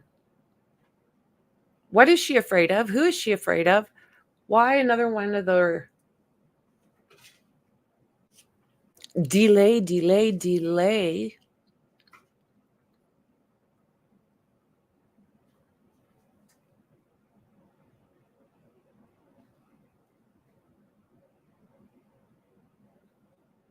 Oh, there we go. Yeah, you bet.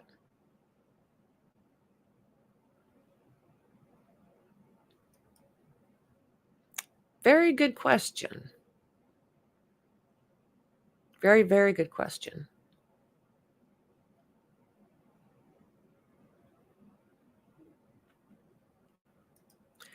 You know, I'm thinking not a whole bunch, or he wouldn't have been staying in his car. He would have had a crew helping him. Just a thought.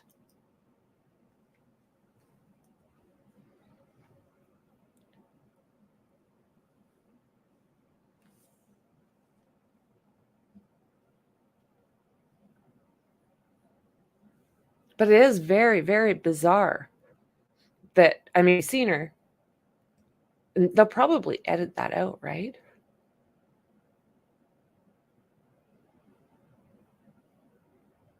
But what's going on? She's like, what?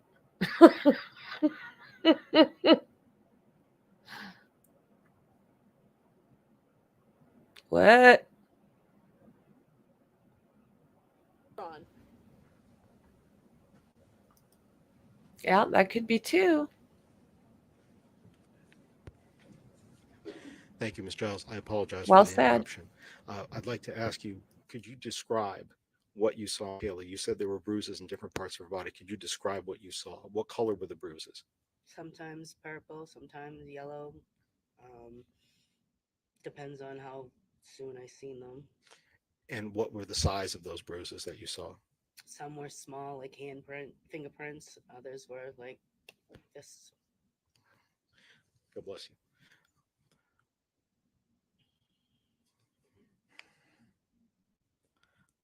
How often did you see them Brutal. on her? Pretty often. And pretty often, how often is that? I don't want to put words in your mouth. So, There was like a new one pretty much every day. okay. Did the Unreal. Montgomerys move out of the fit shelter?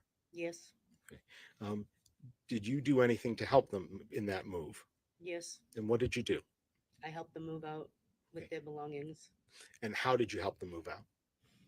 I helped them take their stuff from their room. I put it in my vehicle and I brought them to their apartment. Okay, I see. So you had a vehicle. You were helping with your vehicle to move things over. Yes, sir. Okay, where did they move to? Oh. Corner of Orange and Union. I don't remember the exact address. Did you stay friendly with them after the move? Yes, Did you ever visit them in their apartment at that new building? yes. Could you describe for the jury what the inside of that apartment looked like? It was kind of cluttered, a little messy. There was cockroaches. Um, it was only a one bedroom. There was holes in the walls, ceiling. Um, there was one time I went there and like I don't know, it looked like the living room was torn apart and half the walls, the bathroom. Can't hear her. Let me ask you. You said living room was torn apart, half the walls. Let me ask about a couple of specifics, if I can. Um, what about the light fixtures? Did you ever notice anything about the light fixtures there? Yeah, they were hanging from the ceiling. Okay. They weren't like secured. I When he first moved in, he had thought that it was one color and now it's a different color. And then assumed the owners were spying on him, listening to his conversations. Did Adam Montgomery ever talk to you about any plumbing issues at that new building? Yes. What did he say? He said that the tub had backed up, and because I had asked, I went in to use the bathroom and the tub was dirty, and I asked what happened, and he said that he was waiting for the landlord to call because the plumbing backed up. So what did you suggest to him? I didn't really suggest anything.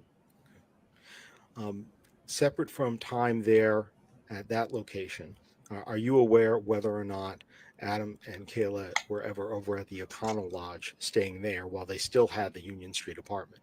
Yes. And are you aware what time of year that would have happened? Spring, winter still, I should say, or spring or summer or fall? I want to say it was winter because it was like right after tax season. Right after tax season? Yes, sir.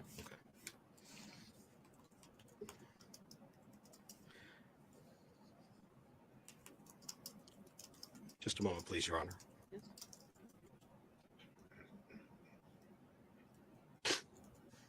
Sorry. Knew that was coming.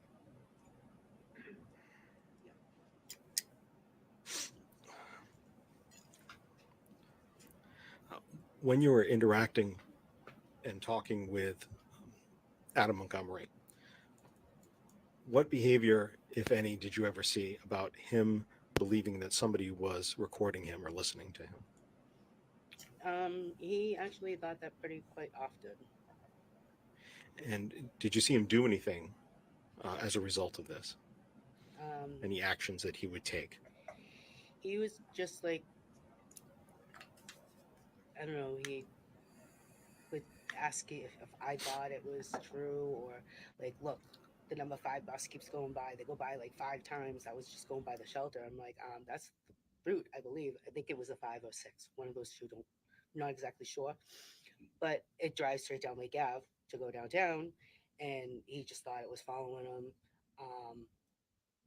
And then, the whole light fixture thing, I don't know. He's just didn't make sense half the time. So I didn't listen to him half the time.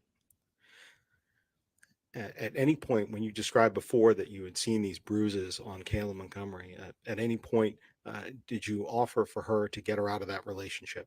Yes, I did. Okay. And did she accept your offer back then? Not really. Okay. Not exactly. She was afraid. Okay. Thank you very much. I don't have any further questions for you. I believe.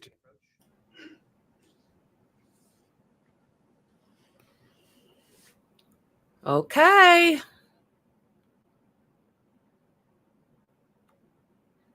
Sidebar. Yeah, this one, I think what Adam's team is trying to do is say that Kayla was the one that did this, but no way. There's not one thing that leads to her. Yeah, that's the thing, Dandy. Like almost psychotic, almost psychotic.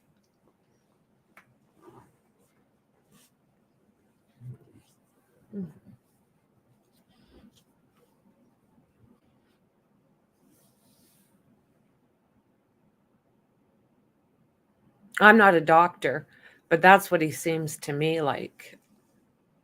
No empathy, no remorse. I mean, who walks around with something like this little girl in a bag, in a they got smaller and smaller and smaller. Like, this guy is like deranged. Duffel bag is what I was looking for. From a duffel bag down.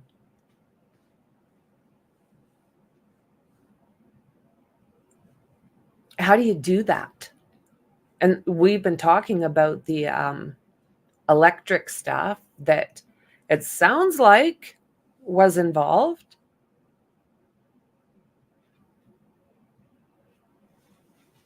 He's really one of the worst.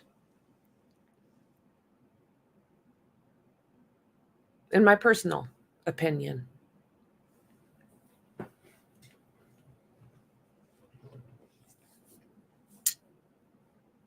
And we've seen pictures of her. Do you remember seeing them at the beginning? I don't have it, but I probably wouldn't show it anyways. But wow. And then telling people they're not allowed to talk to her? Too bizarre.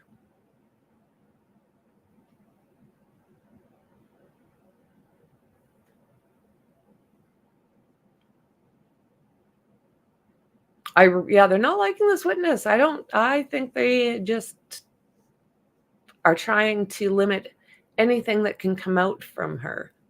She seems to know a fair amount about the situation. Still not understanding why we can't see her. Like, she was in tears, so it's something not good.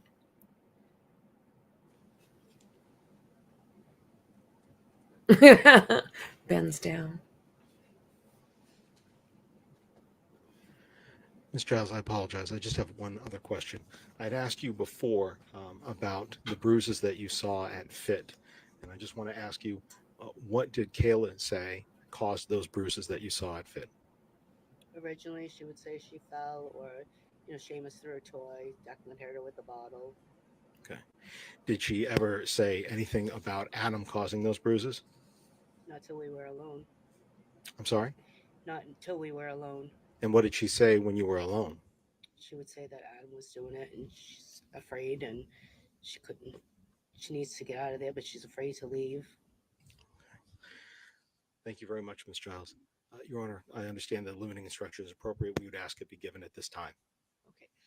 Ladies and gentlemen, the questioning that you just heard about what did Kayla say, the responses to that question can only be used not for the purpose of the truth of what Kayla said, but to determine the credibility of that witness. Okay, so the prior consistent statements can be used only for the determining the credibility of the witness when the witness's credibility has been attacked.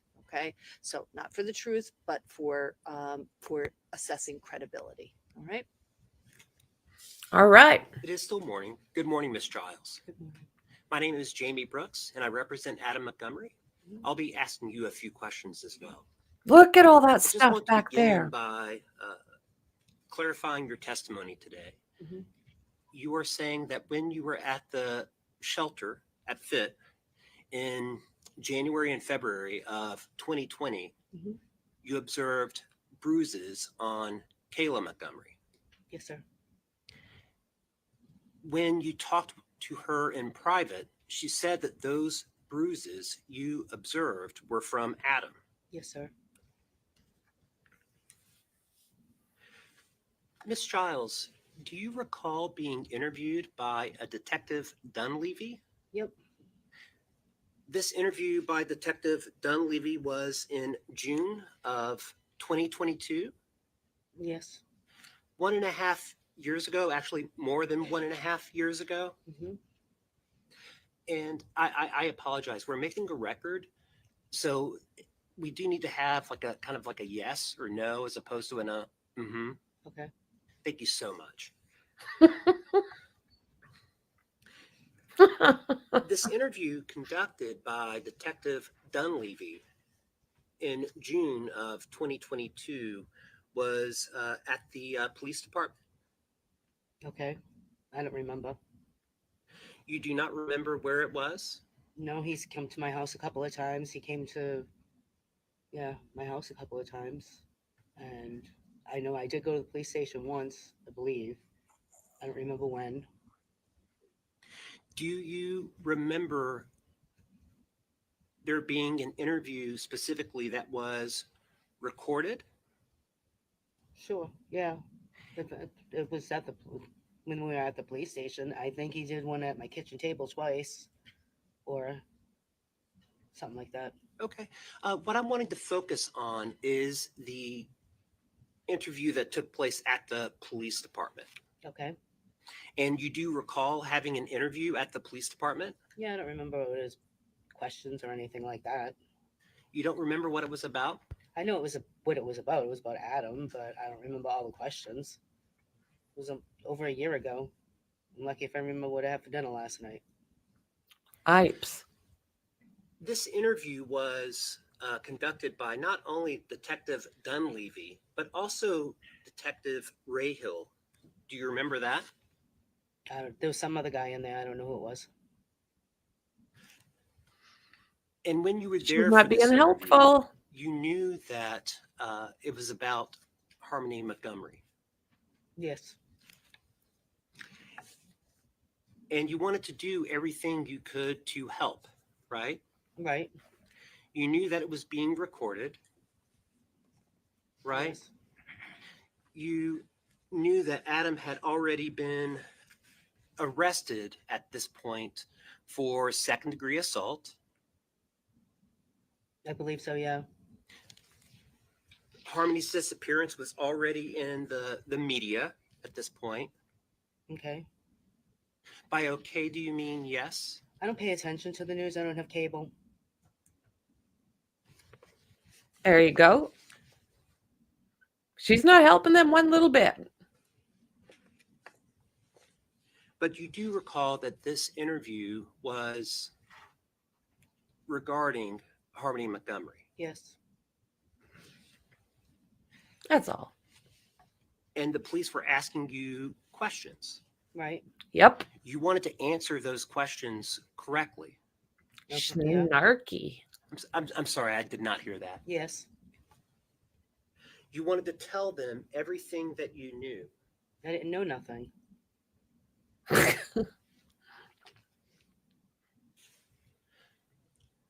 The police asked you about the time you spent with Adam and Kayla at the FIT shelter, correct? Yes. And specifically, the police asked you during this June 9th, 2022 recorded interview whether you were aware of any domestic violence between Adam and Kayla, correct? Yes.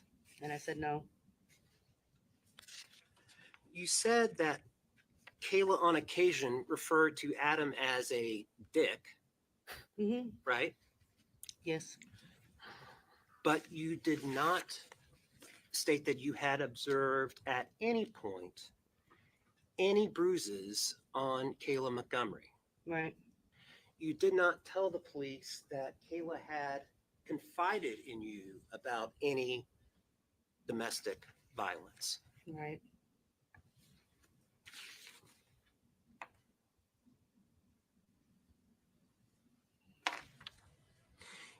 You did not tell the police that Kayla was in any way scared of Adam. Right. And this was, again, an interview where you knew what the subject was about and you wanted to do everything you could to help the police. Okay. By okay, you mean yes? Sure. Yeah. Yes. Thank you very much for your time, Ms. Giles. Mm-hmm.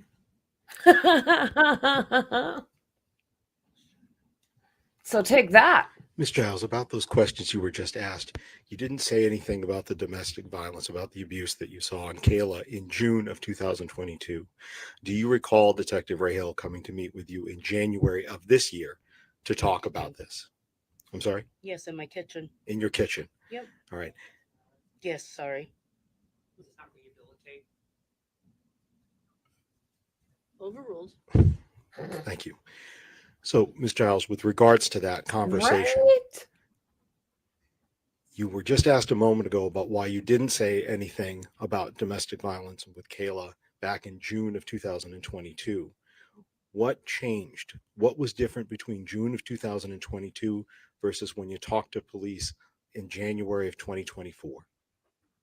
Just like flashbacks and memories of different things and demeanors and situations. When you were speaking with police in June of 2022, did you want to have anything to do with the investigation? No, I did not. And in January of 2024, why did you sit down with police and talk with them then and share more information? Because I'm a mother and I feel for Harmony's family. And your testimony here today about what you saw, what you experienced, and what you heard people say with regards to that, is that the truth, just as you've taken an oath to tell today? Yes. Thank you. No further questions, Ron. Oh, she's crying again. Ms. Giles, the interview that you participated in June of 2022 was voluntary, correct? Yes, I think. I don't remember. I honestly don't remember. I know I was called in. You were subpoenaed to appear here today, correct? Unfortunately, yes. I'm sorry, but you were not subpoenaed to appear at the police station, correct? No. In fact, when you were advised, or when you arrived, you were advised that this was voluntary. You did not have to speak to the police. I guess I don't remember. I'm sorry. It's okay. But you were not in any way told that you had to speak with the police. I don't think so. And again, this was not a short interview. You covered a lot of territory during that interview, correct? I think I was there for about an hour, yeah. If I were to, just about an hour, you said, right? I think. So if you were told that the interview began at, say, for example, 10:24 and ended at 11:20, that'd be about an hour, right? Yes. And you were there voluntarily that time. Yeah. And you were there to help. Do what I could and didn't think I'd be here risking my own life. Oh. Thank you. Oh. There are no further questions. We'd ask for the witness to be excused, please. So should we go? It's not you may interesting. be excused. You're not to take pictures on the way out. What did that mean?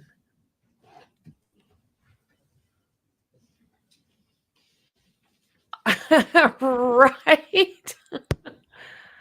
Why didn't she? Why was she hidden? Why didn't she speak?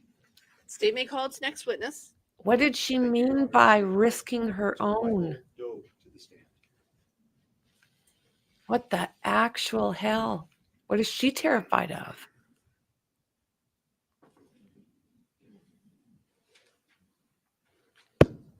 Oh, that was bizarre.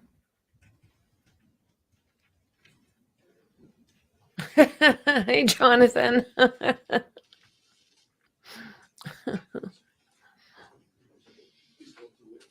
Why is all that stuff still in the corner? Remain standing when you get there, sir. Okay, I'm going to mute out while he's on. Please raise your right hand. You solemnly swear that the testimony you give this jury will be the truth, the whole truth, and nothing but the truth, so help you God. I do. Thank you, sir. Please feel free to have a seat.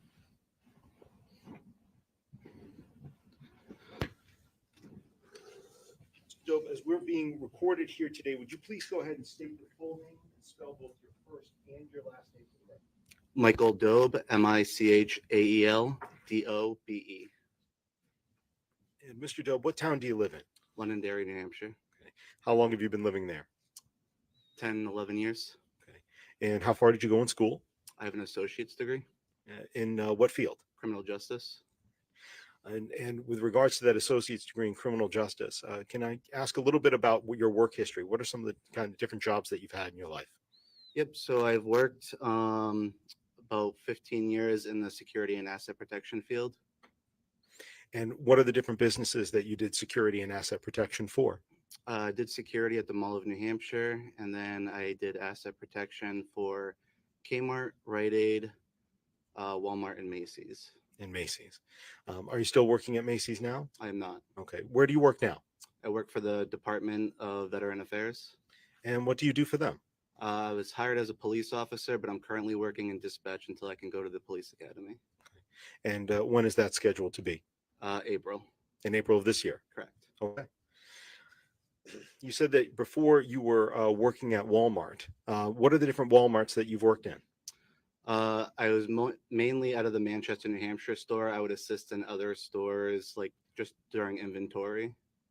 And the Manchester, New Hampshire store, just for jurors who may not be familiar, where is that Walmart in Manchester? 725 Gold Street. Okay. Now, if we were going to leave here at the courthouse, what would be the way that you would take to get down to where that is, where Gold Street is? Me personally, I would just go up Central Street to Beach, take a right onto Beach to South Willow, and then South Willow to Gold Street, and then the Walmart's right there. How long did you work at that particular Walmart? Approximately 2 years. And what are the other Walmarts that you've worked at? There was a few. Keene, Hooksett, and a couple of other ones, but I don't remember the towns. In regards to the Manchester one, was there anybody else that was working security and asset protection with you at that location? Yeah, there was a few of us. And how were your shifts divided up? What shifts would you work most of the time?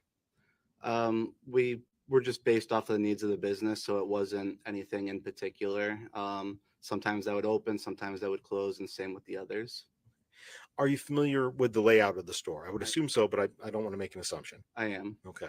And with regards to that layout of the store, could you go ahead and just kind of briefly talk us through, if I were to go in the main entrance of that particular Walmart, the one here in Gold Street, what do I walk into and what are the different areas of the store that I can walk to? So there's two main entrances at Walmart. There's the grocery entrance and the general merchandise entrance. When you go through the general merchandise doors, it's the general merchandise area, health and beauty, stationery, arts and crafts, stuff like that. And then the grocery entrance is where the grocery side is. Inside that particular store, is there a device over near the well, I should ask, is there a service counter? There is. Okay. And near the service counter, is there a device over there that's called an Echo or ECO, ECO ATM? There is. Echo ATM. Could you explain to the jurors what an Echo ATM is? So essentially, it's just a humanless pawn shop. You can put your electronic items in it and it will give you cash. And while you were there at that particular Walmart, had they always had an Echo ATM machine there? As far as I remember, yes. Had you ever used the Echo ATM machine yourself?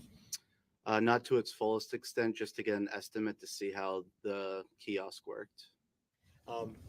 Could you describe that for the jurors, actually? What's the process that a person would go through if they're going to go ahead and use this device to turn in an electronic device? I don't remember the exact steps, but from what I remember is it gave me a sticker to put on the back of my phone, and then I would plug it into the machine, and I would set it on to the kiosk, and it would analyze it or does whatever it does, and then it gave me an estimate. And then, so it gives you an estimate, and what does that estimate look like? Are we talking about dollars? Correct. Okay. And then, have you taken it any farther with that particular machine? I did not. It gives you the option to either agree to take the money or to give your property back, and I opted to get my property back. Have you seen other people using that machine? I have. Have you seen somebody use it that opts to go ahead and recycle their electronic device and get payment? I haven't watched people start to finish do it, but I have seen people get cash out of the machine. Okay.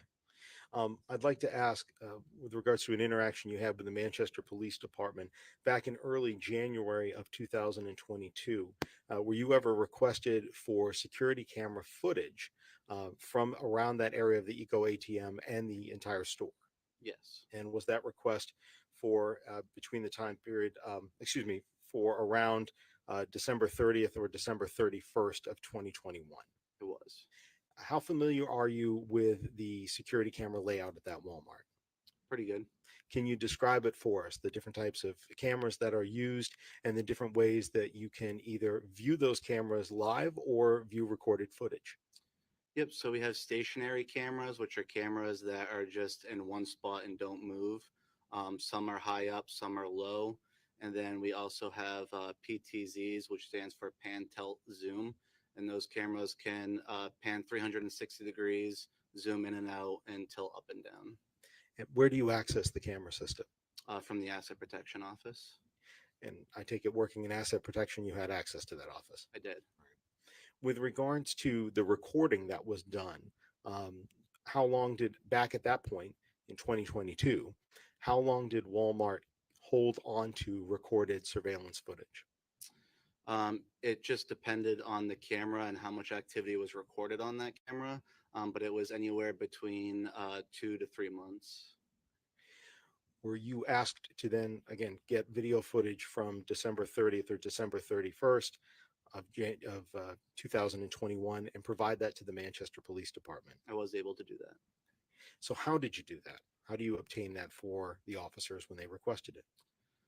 So pretty much generally what they do is they'll give me a time frame and a general description of what I'm looking for, and then I would review that video, and then I would burn the times associated with the video frames. Were you able to find a specific time for an Eco ATM transaction that the police asked about? I did. And were you able, from viewing that video, to see the people who came in and made that transaction? I was able to, yes. From the cameras that you had available and the footage that you had available, what, if anything, were you able to view or record about their movements inside the entire store? So I was able to see 3 people approach the Eco ATM machine, and then while one person remained at the Eco ATM machine, 2 others then proceeded to walk around the store. Were you able to recover the footage of all 3 of those people the entire time that they were within the store? I was. And once you were able to see that footage, did you make a recording and provide that to the Manchester Police Department? I did.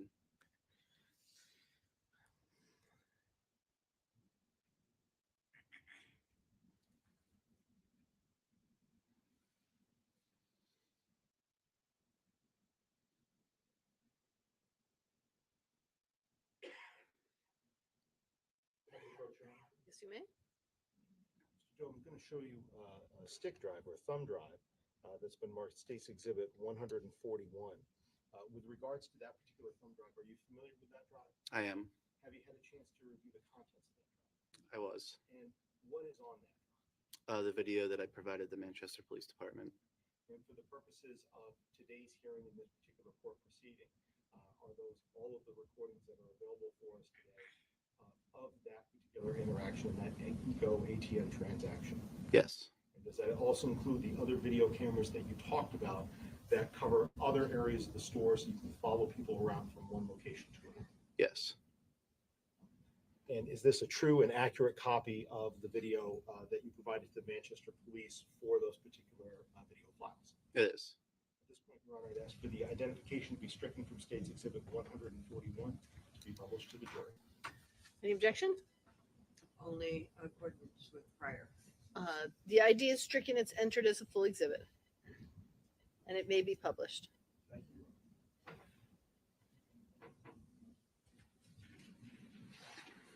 You know, just I would like to ask you, with regards to this particular series of, or this areas of video footage, how are the video footage itself? Is there a notation that's made or somewhere in the recording about the time that the video was captured? Is that in the footage, or is there another way that that's recorded on this drive? Some camera angles might have it on the screen when you're watching it. Otherwise, it would be on the document itself, like the saved profile. Saved profile? Yeah.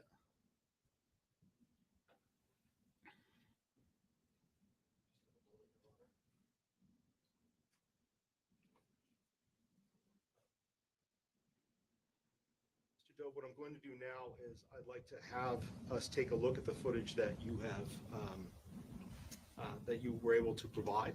And just give me a brief moment. I don't know about you guys, but I'm not hearing very well. I'm going to direct your attention to the screen. Hopefully we'll have the footage over there.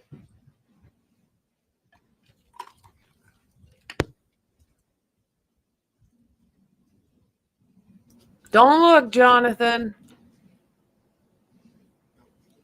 With regards to these particular drive and its contents, I'd like to go ahead and show you the index of the files themselves. Excuse me. Apologize. With regards to that, is that accurate in terms of your listing of all of the files that are available on this particular drive? Yes. And you've reviewed each one of those videos, correct? I have. And they're accurate for what was provided. Correct. With regards to that, I know they're rather hard to see, so if you'll excuse me for a second, I'm going to bring them back over on my screen. And I would like to have you kind of take us through the store.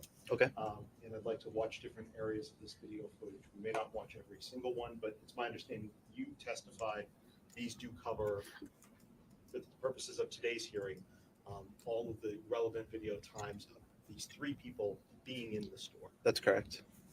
So I'd like to start with the file that is entitled Entrance General Merchandise. And with regards to that, I see that there's a title on the slide, General Merchandise, that specifically goes to 13:55:14. Is that a timestamp, sir? Yes. So the timestamp is recorded right on the file itself. Correct.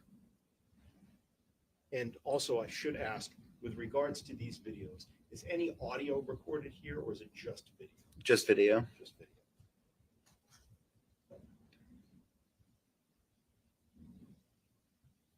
Excuse me just a second, sir.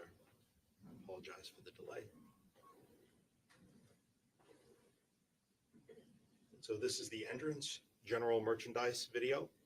That's correct. And with regards to this, the people that you followed for this Eco ATM transaction, pardon me, that have been done on December 30th of 2021, if you would please point out the three as they come through the store. Okay. Thank you. I'll pause it. These are the three individuals. So could you describe the very first person that's walking in that group, and I'll use the pointer to point to that individual. Yep, it's a female wearing either a dark blue or a black jacket, and then there is another female behind her wearing a long sleeve blue shirt, and then a male wearing a black jacket and a tan hat.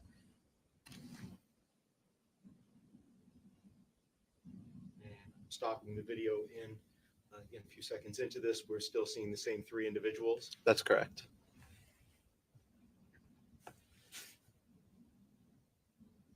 So this would be those three coming into the store. That is correct. Is there another camera just a little bit deeper from that very exterior door that also covers people coming through kind of a vestibule area? Yes. And is that one entitled one of your PTZ? What does that stand for again? Pan, tilt, zoom. Pan, tilt, zoom. Thank you. Pan, tilt, zoom. Would camera number 17 be able to show us more footage of that doorway? Yes. Playing that file, 1355 to 36.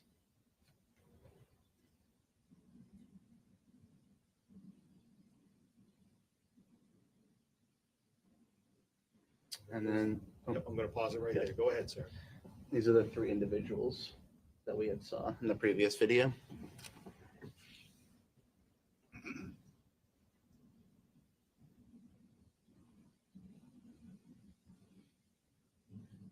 That area that we see them walk off the screen, where is that area leading to? That's the front of the store by the registers, and they're heading towards the service desk. I'd like to go to the service desk video that you provided, and I'm referring to track service desk overview monitor, again, on 12/30 of 2021 from 13:55:50 through 14:29.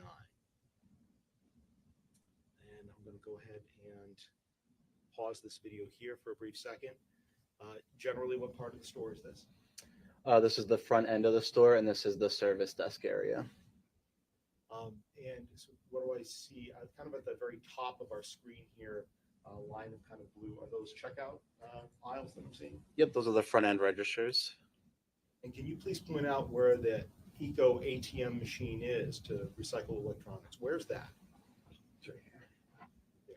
So you're pointing to the green device on the left-hand side of the screen up against a blue wall. Is that a good, accurate description? That's correct. What I'd like to do is go ahead and keep playing this video for a moment, and then have you tell us when you see those same three people come back. Yes, sir. You of the camera. These are the three right here. Hold on a second. Right there. Correct. Could you please point out where those three are again? First of all, we'll start with the woman that was in the dark colored jacket from before. Yep. Okay.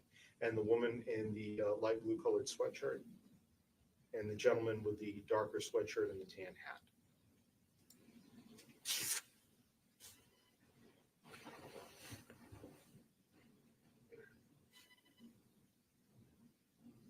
I'm going to let this play for just a minute, and I'd like to ask you a couple of questions while it's playing. So Okay. I apologize, but all of our attention is going to be on the screen right now as we're watching this. The woman in the light blue sweatshirt, what color bag does she have? It appears pink. And the gentleman with the dark sweatshirt, may have just pulled up his pants there, with the tan colored hat, what color shoes generally? Looks black. Now, when you have used this device yourself, this Eco ATM, how long did it take for you to plug in the device and get an estimate about what you might be able to get for that device? Just for the estimate, I would say it was approximately 5 minutes. Do you think that's what they're doing, is getting lime? I was talking over something.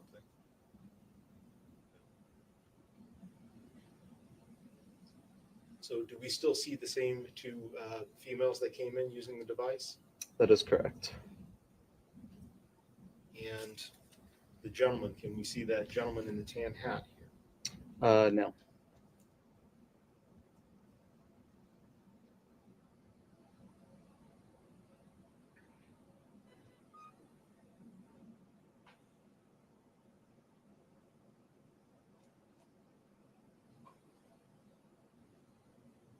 Okay. Okay. For some reason, I thought it was Walmart. I don't know why I thought that. Yes. Where is he? He's back at the Eco ATM machine behind the female with the black jacket. Go ahead and press play. Could you please stand up again for a moment and show us where he is? Yep.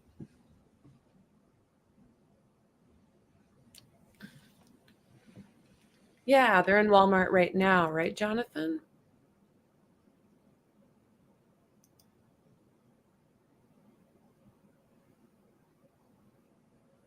Eco ATMs. I don't know what that is.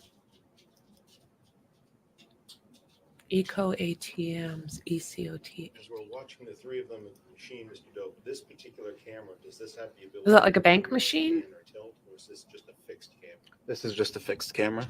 So the video image that we see is, this is the angle we get. We can't zoom in anymore. That's correct.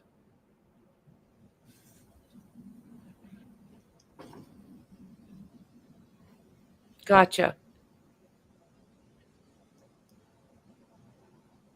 And it's a machine?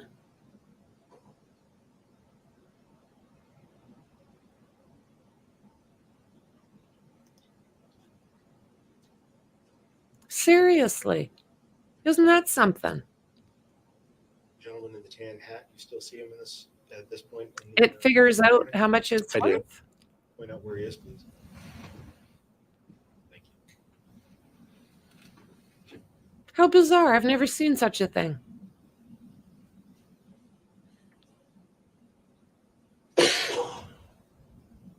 Wow.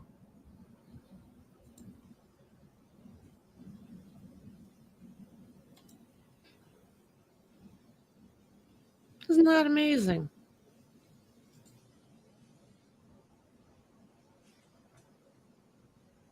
So if I can ask you, with regards to the Eco ATM, again, as we're continuing to watch the footage together, with regards to that device, do you know whether or not that device records photographs of the individuals who are using the device? It does. Oh. No, that's so bizarre.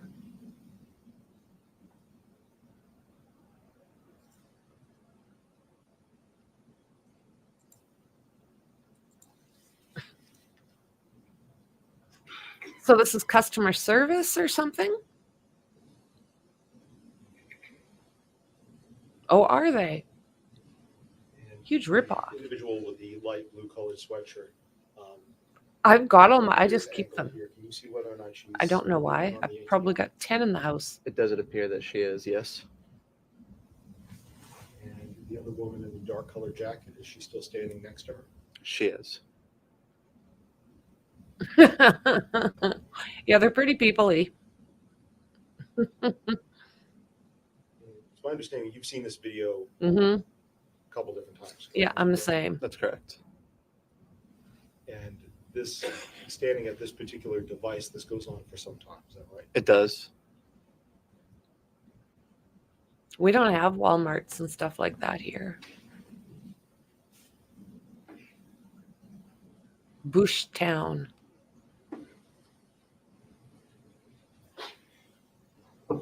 At some point, Mr. Doe, as we're watching along here, are we going to witness the gentleman in the tan hat, the dark colored sweatshirt, and the possibly black shoes, or at least dark colored shoes? Are we going to see him walk away from the two women that are using the device? That's correct. So is that Adam? And when he comes back, does he have on all of the exact same clothing, or has it changed at all? It's changed. He had removed his jacket and he's wearing a staff No, t-shirt. Jonathan. So, and during that time period, do you see the two women leave the Eco ATM while he's gone, and then coming back changed? I don't recall if it's during that, but I do recall one of the females leaving with the male at some point.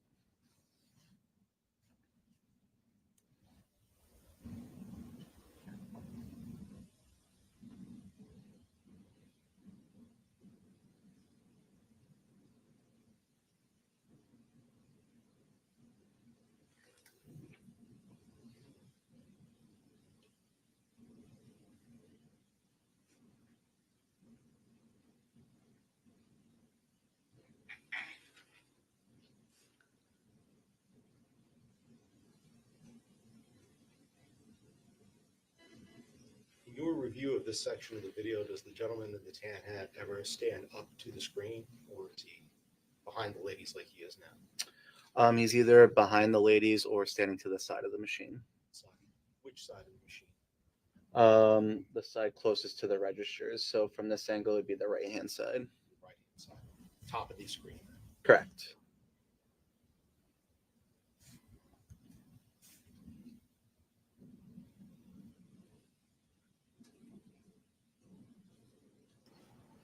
So these eco phone things, they take a while, or eco ATMs or whatever they're called.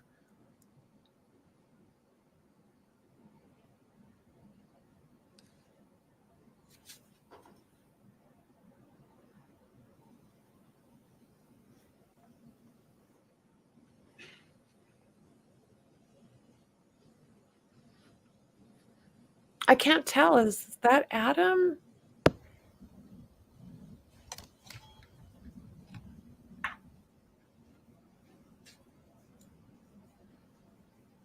I missed something.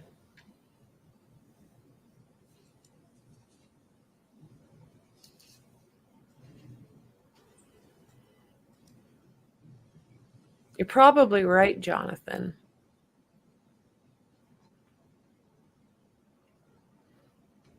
Two women and a guy.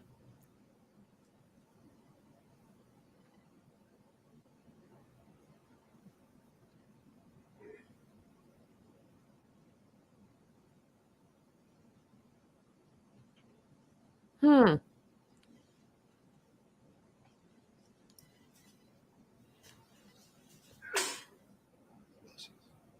Is that right? P9. That's sad. What is going on, guys? Like, holy, this takes a bit.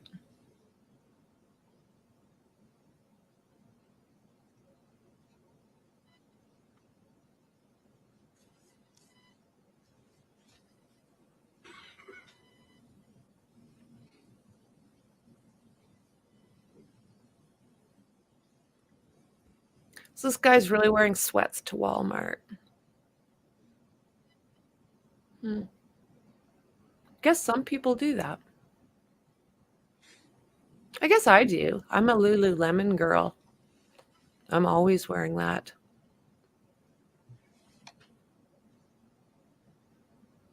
So it's kind of like a jogging suit. I don't know.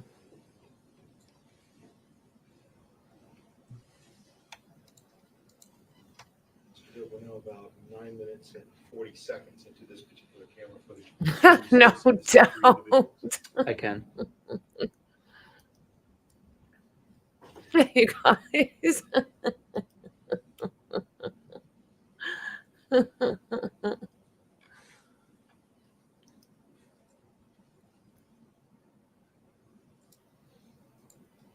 you know how many items were recycled during this transaction?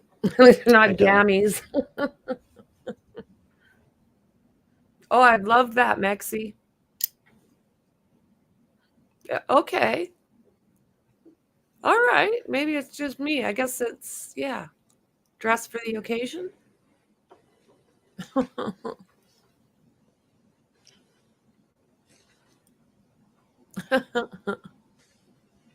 I should ask specifically, do you know any of the individual items that were recycled during this? I just know of a phone, but I'm not sure of a particular phone. Oh no. So not a particular number or make or model or anything like Whoa. that. Correct. What was that all about, guys? Did you see those two? Where is he now at this point? I like people watching. He's still on the side of the Eco ATM machine closest to the service desk, so that would be the left-hand side of the machine. Nice. Thanks, Mexi.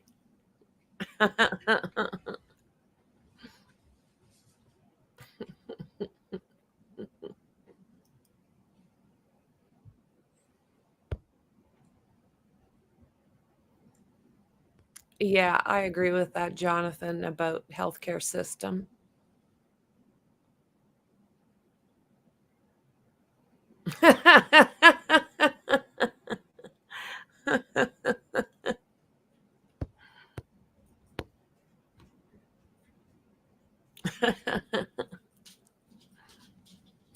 I see we're all fans.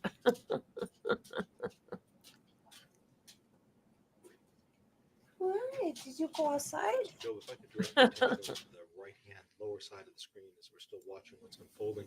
Can you tell us how long this video track is, please? It's cut off a little bit, but I believe it's a little over 33 minutes. 33 minutes long. Yeah. But what I'd like to do is I'd like to move forward a little bit in time. I know you stated at one time that this individual is going to change his clothing, the gentleman in the tan hat. That's correct. Characterization, I think he testified he took off his jacket. Oh, I'm sorry, I apologize.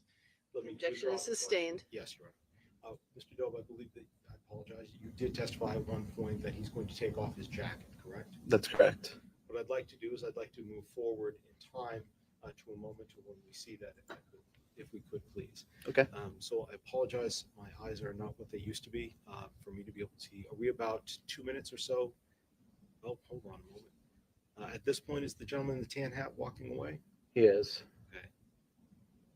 And what about the young lady who was wearing the dark jacket? Yes, she's following him. She's following. Okay. Now, I believe you said that you have other cameras in the store that cover different sections of the store. Is that right? That's correct. With regards to that, let me ask you, are any of those cameras a little bit closer to be able to see an individual's face or what they're wearing? Yes. And why is that? I'm going to pause the video here. Why is that?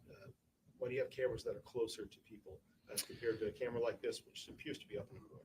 So some of the departments, we consider them high risk, meaning that there's a lot of theft that comes out of that department. So there's better camera angles in those aisles.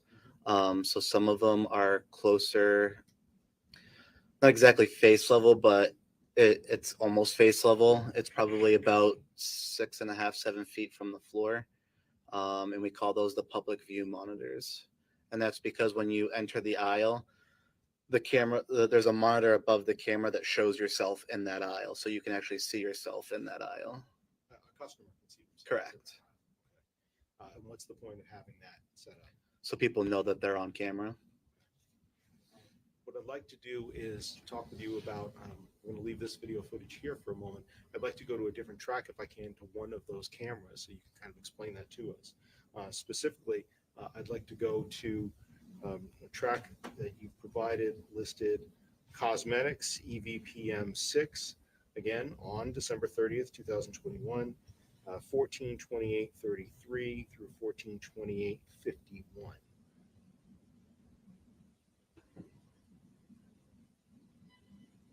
Is this one of those cameras? It is.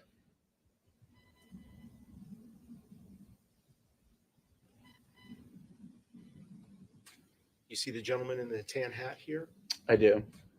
And you stated before about his jacket. Is that still on or has that been removed? It's been removed. Could you please point out where the gentleman in the tan hat is? And the lady in the black coat. Is that the same, are those the same individuals that we saw before coming into the store together with the other female wearing the light blue sweatshirt? Yes, that's correct. Pressing play.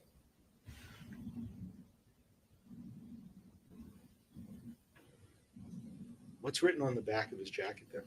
Or shirt, excuse me. Staff. Staff. And the front of the shirt, did you see the logo? I did. I don't recall. I believe it was Coors Light or something of that nature. You have cameras on multiple areas of the cosmetics aisle, so can we follow where they went to right after they turned the corner there? Yes. I'd like to now play for you a track you provided listed cosmetics EPVM4, again, December 30th, 2021, 14/28/47 through 14/29/13, and ask you some questions about this.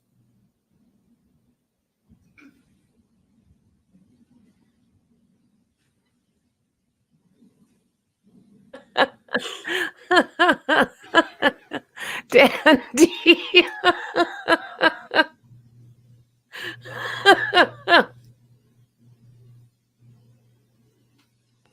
The two individuals that walked in the middle of the screen, did you recognize who they were?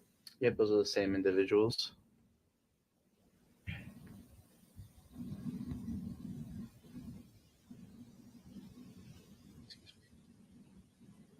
Now I'd like to move to the next track that you provided, Cosmetics EVPM 6, December 30th, 2021, 14/29/10 through 14/29/21.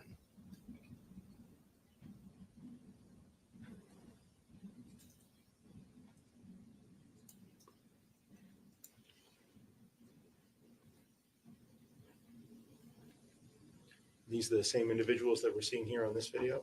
Yes. Can you, now that you've got, to be able to see the gentleman, can you make out what's on his shirt? I see the letters COO.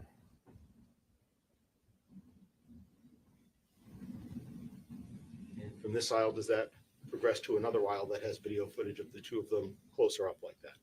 I believe so, yes. I'd like to now show you the file that you provided, Cosmetics EVPM5, December 30th, 2021, from 14/29/18 through 14/32/16. Let us know if you see those same two individuals come on this video clip, please.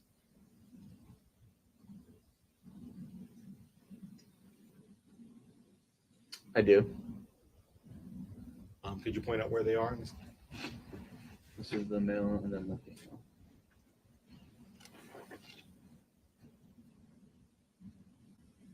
Can you still see the same tan hat from before? I can. With regards to these last three video clips that we've watched and the one that we're watching right now, do you see the dark colored jacket that he had on from before? He is not wearing the jacket.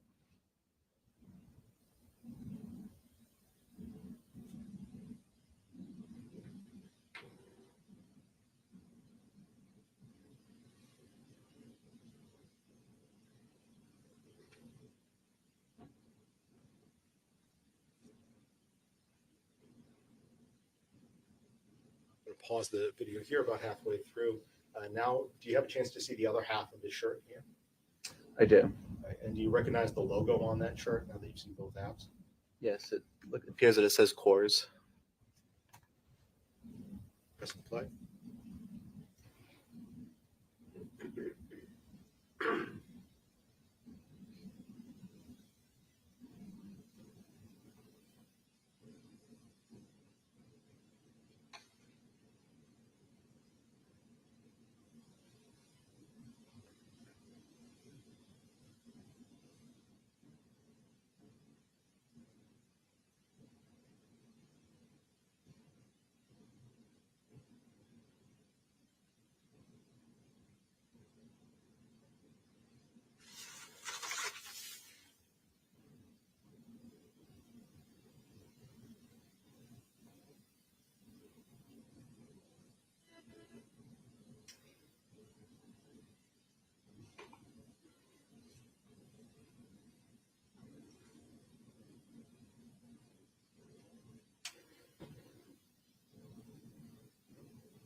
Mr. Job, you said that some of the cameras are very close. Is that some of the closest cameras that you had when you were working at Walmart to your person's face and features? Do we know The only other close ones of I would this? think of would be the entrance and the exits. And is there also kind of a, say, a middle view as compared to kind of an eye in the sky where is there one almost that's like in the middle where you get a little bit closer to the individual, but maybe it's not up on a ceiling? Yes, there are some of those. And specifically, do you have any like that that comes with a label called razor blades when it comes to your video? Yes. Why is it that Walmart keeps video footage over at the razor blade section? It's just another aisle that's considered high risk. I'd like to play one of the other tracks that you've provided, titled Razor Blades. Again, December 30th, 2021, from 14:32:50 through 14:34:31. To ask you about this video. Is this that other view? It is. Can we see the same two people in this video? We can. I apologize, I was talking over that part. Let's start from the beginning again. Could you please let us know when you see them, and I will pause the video footage as we're playing back now. I see them, and they're on the far left of the screen. Could you please point out where they are in this image? Yep. Thank you. Play. The cosmetic section that we saw them walking through before, is that just to the left or the right of this camera footage? It's to the left. To the left. Okay.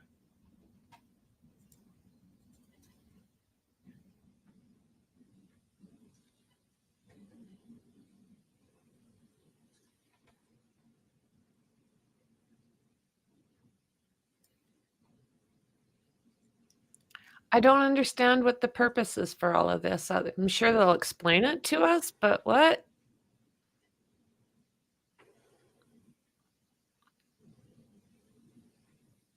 Has he got his coat back on?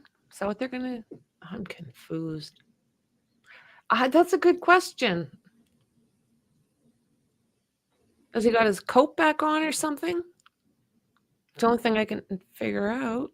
I don't know. That's very true. Oh, there he is. I do. I thought that it was them on the other side. So down at the bottom center, coming up the aisle. That's correct. Where are the exits in relation to this aisle? The exits? Yeah. So the general merchandise exit is just to the right of this camera view.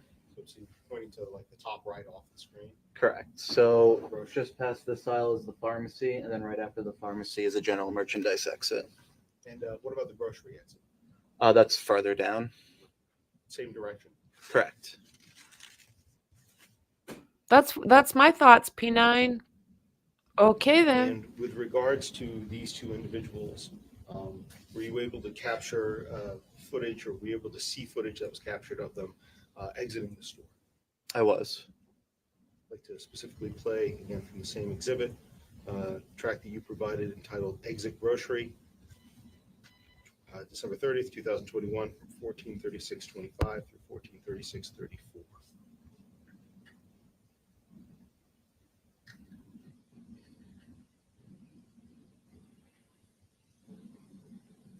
You see the gentleman in the tan hat? I do. And can you describe what he's wearing at this point? He is still wearing the tan hat and the Coors t-shirt. And bring 2 more seconds in. You see the woman in the dark coat from before? I do. She's still wearing the dark coat. She is. With regards to all of the footage that's available on this particular drive, do we know who she she is? changes her appearance at all during the time that she's in the store? It does not. And other than the fact that he removes the dark colored jacket, does it appear that he changes his appearance other than the jacket? It does not. Do you know where that jacket went or where he placed it? I do not. Oh. And finally, back at the service That's desk weird. monitor, forward to 32 minutes in. You've reviewed all of this footage, is that correct, Mr. Doe? I have. And with regards to this, is the Good this question. particular individual, the one in the light blue sweatshirt, stay there and finish a transaction before leaving? She does. Do you see her exit Yeah. with the other two or not? She does not. She actually exits a different door.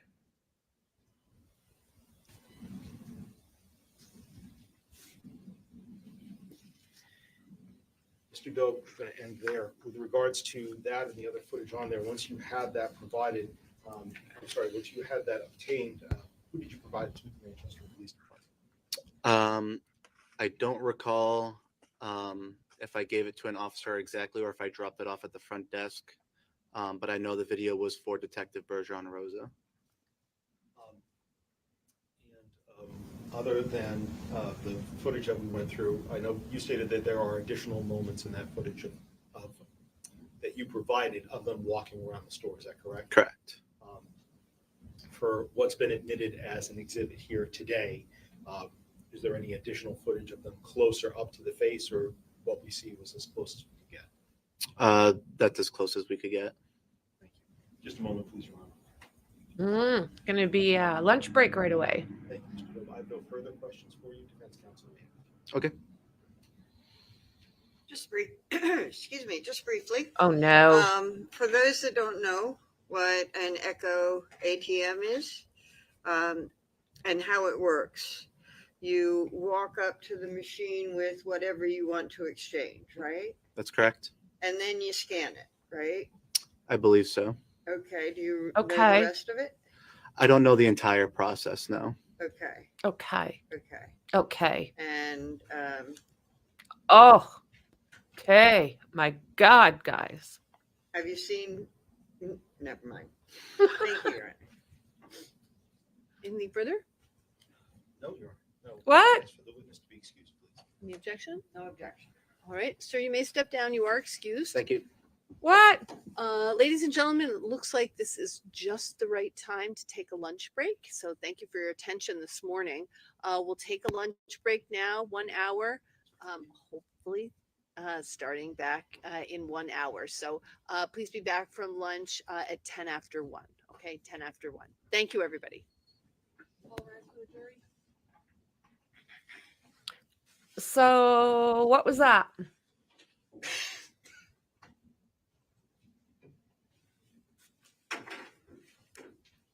Okay. So bizarre.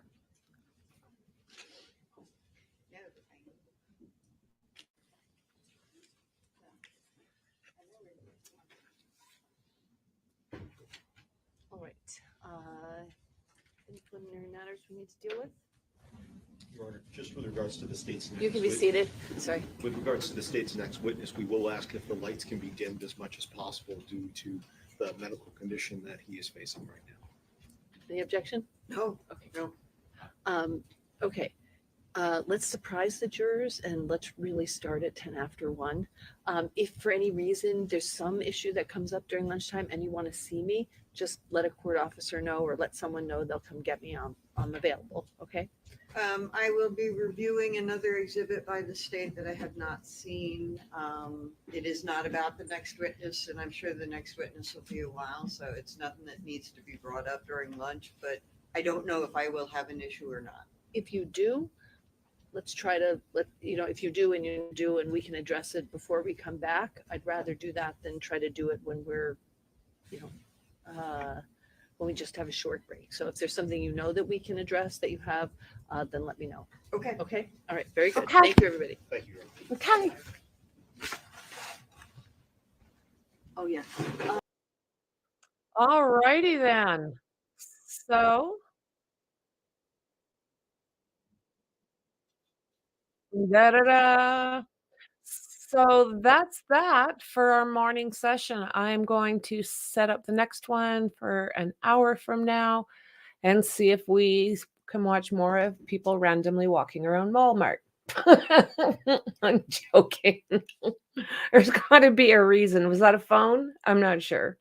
So Dandy said it right. Everyone eat your Wheaties during your break. You'll need the energy.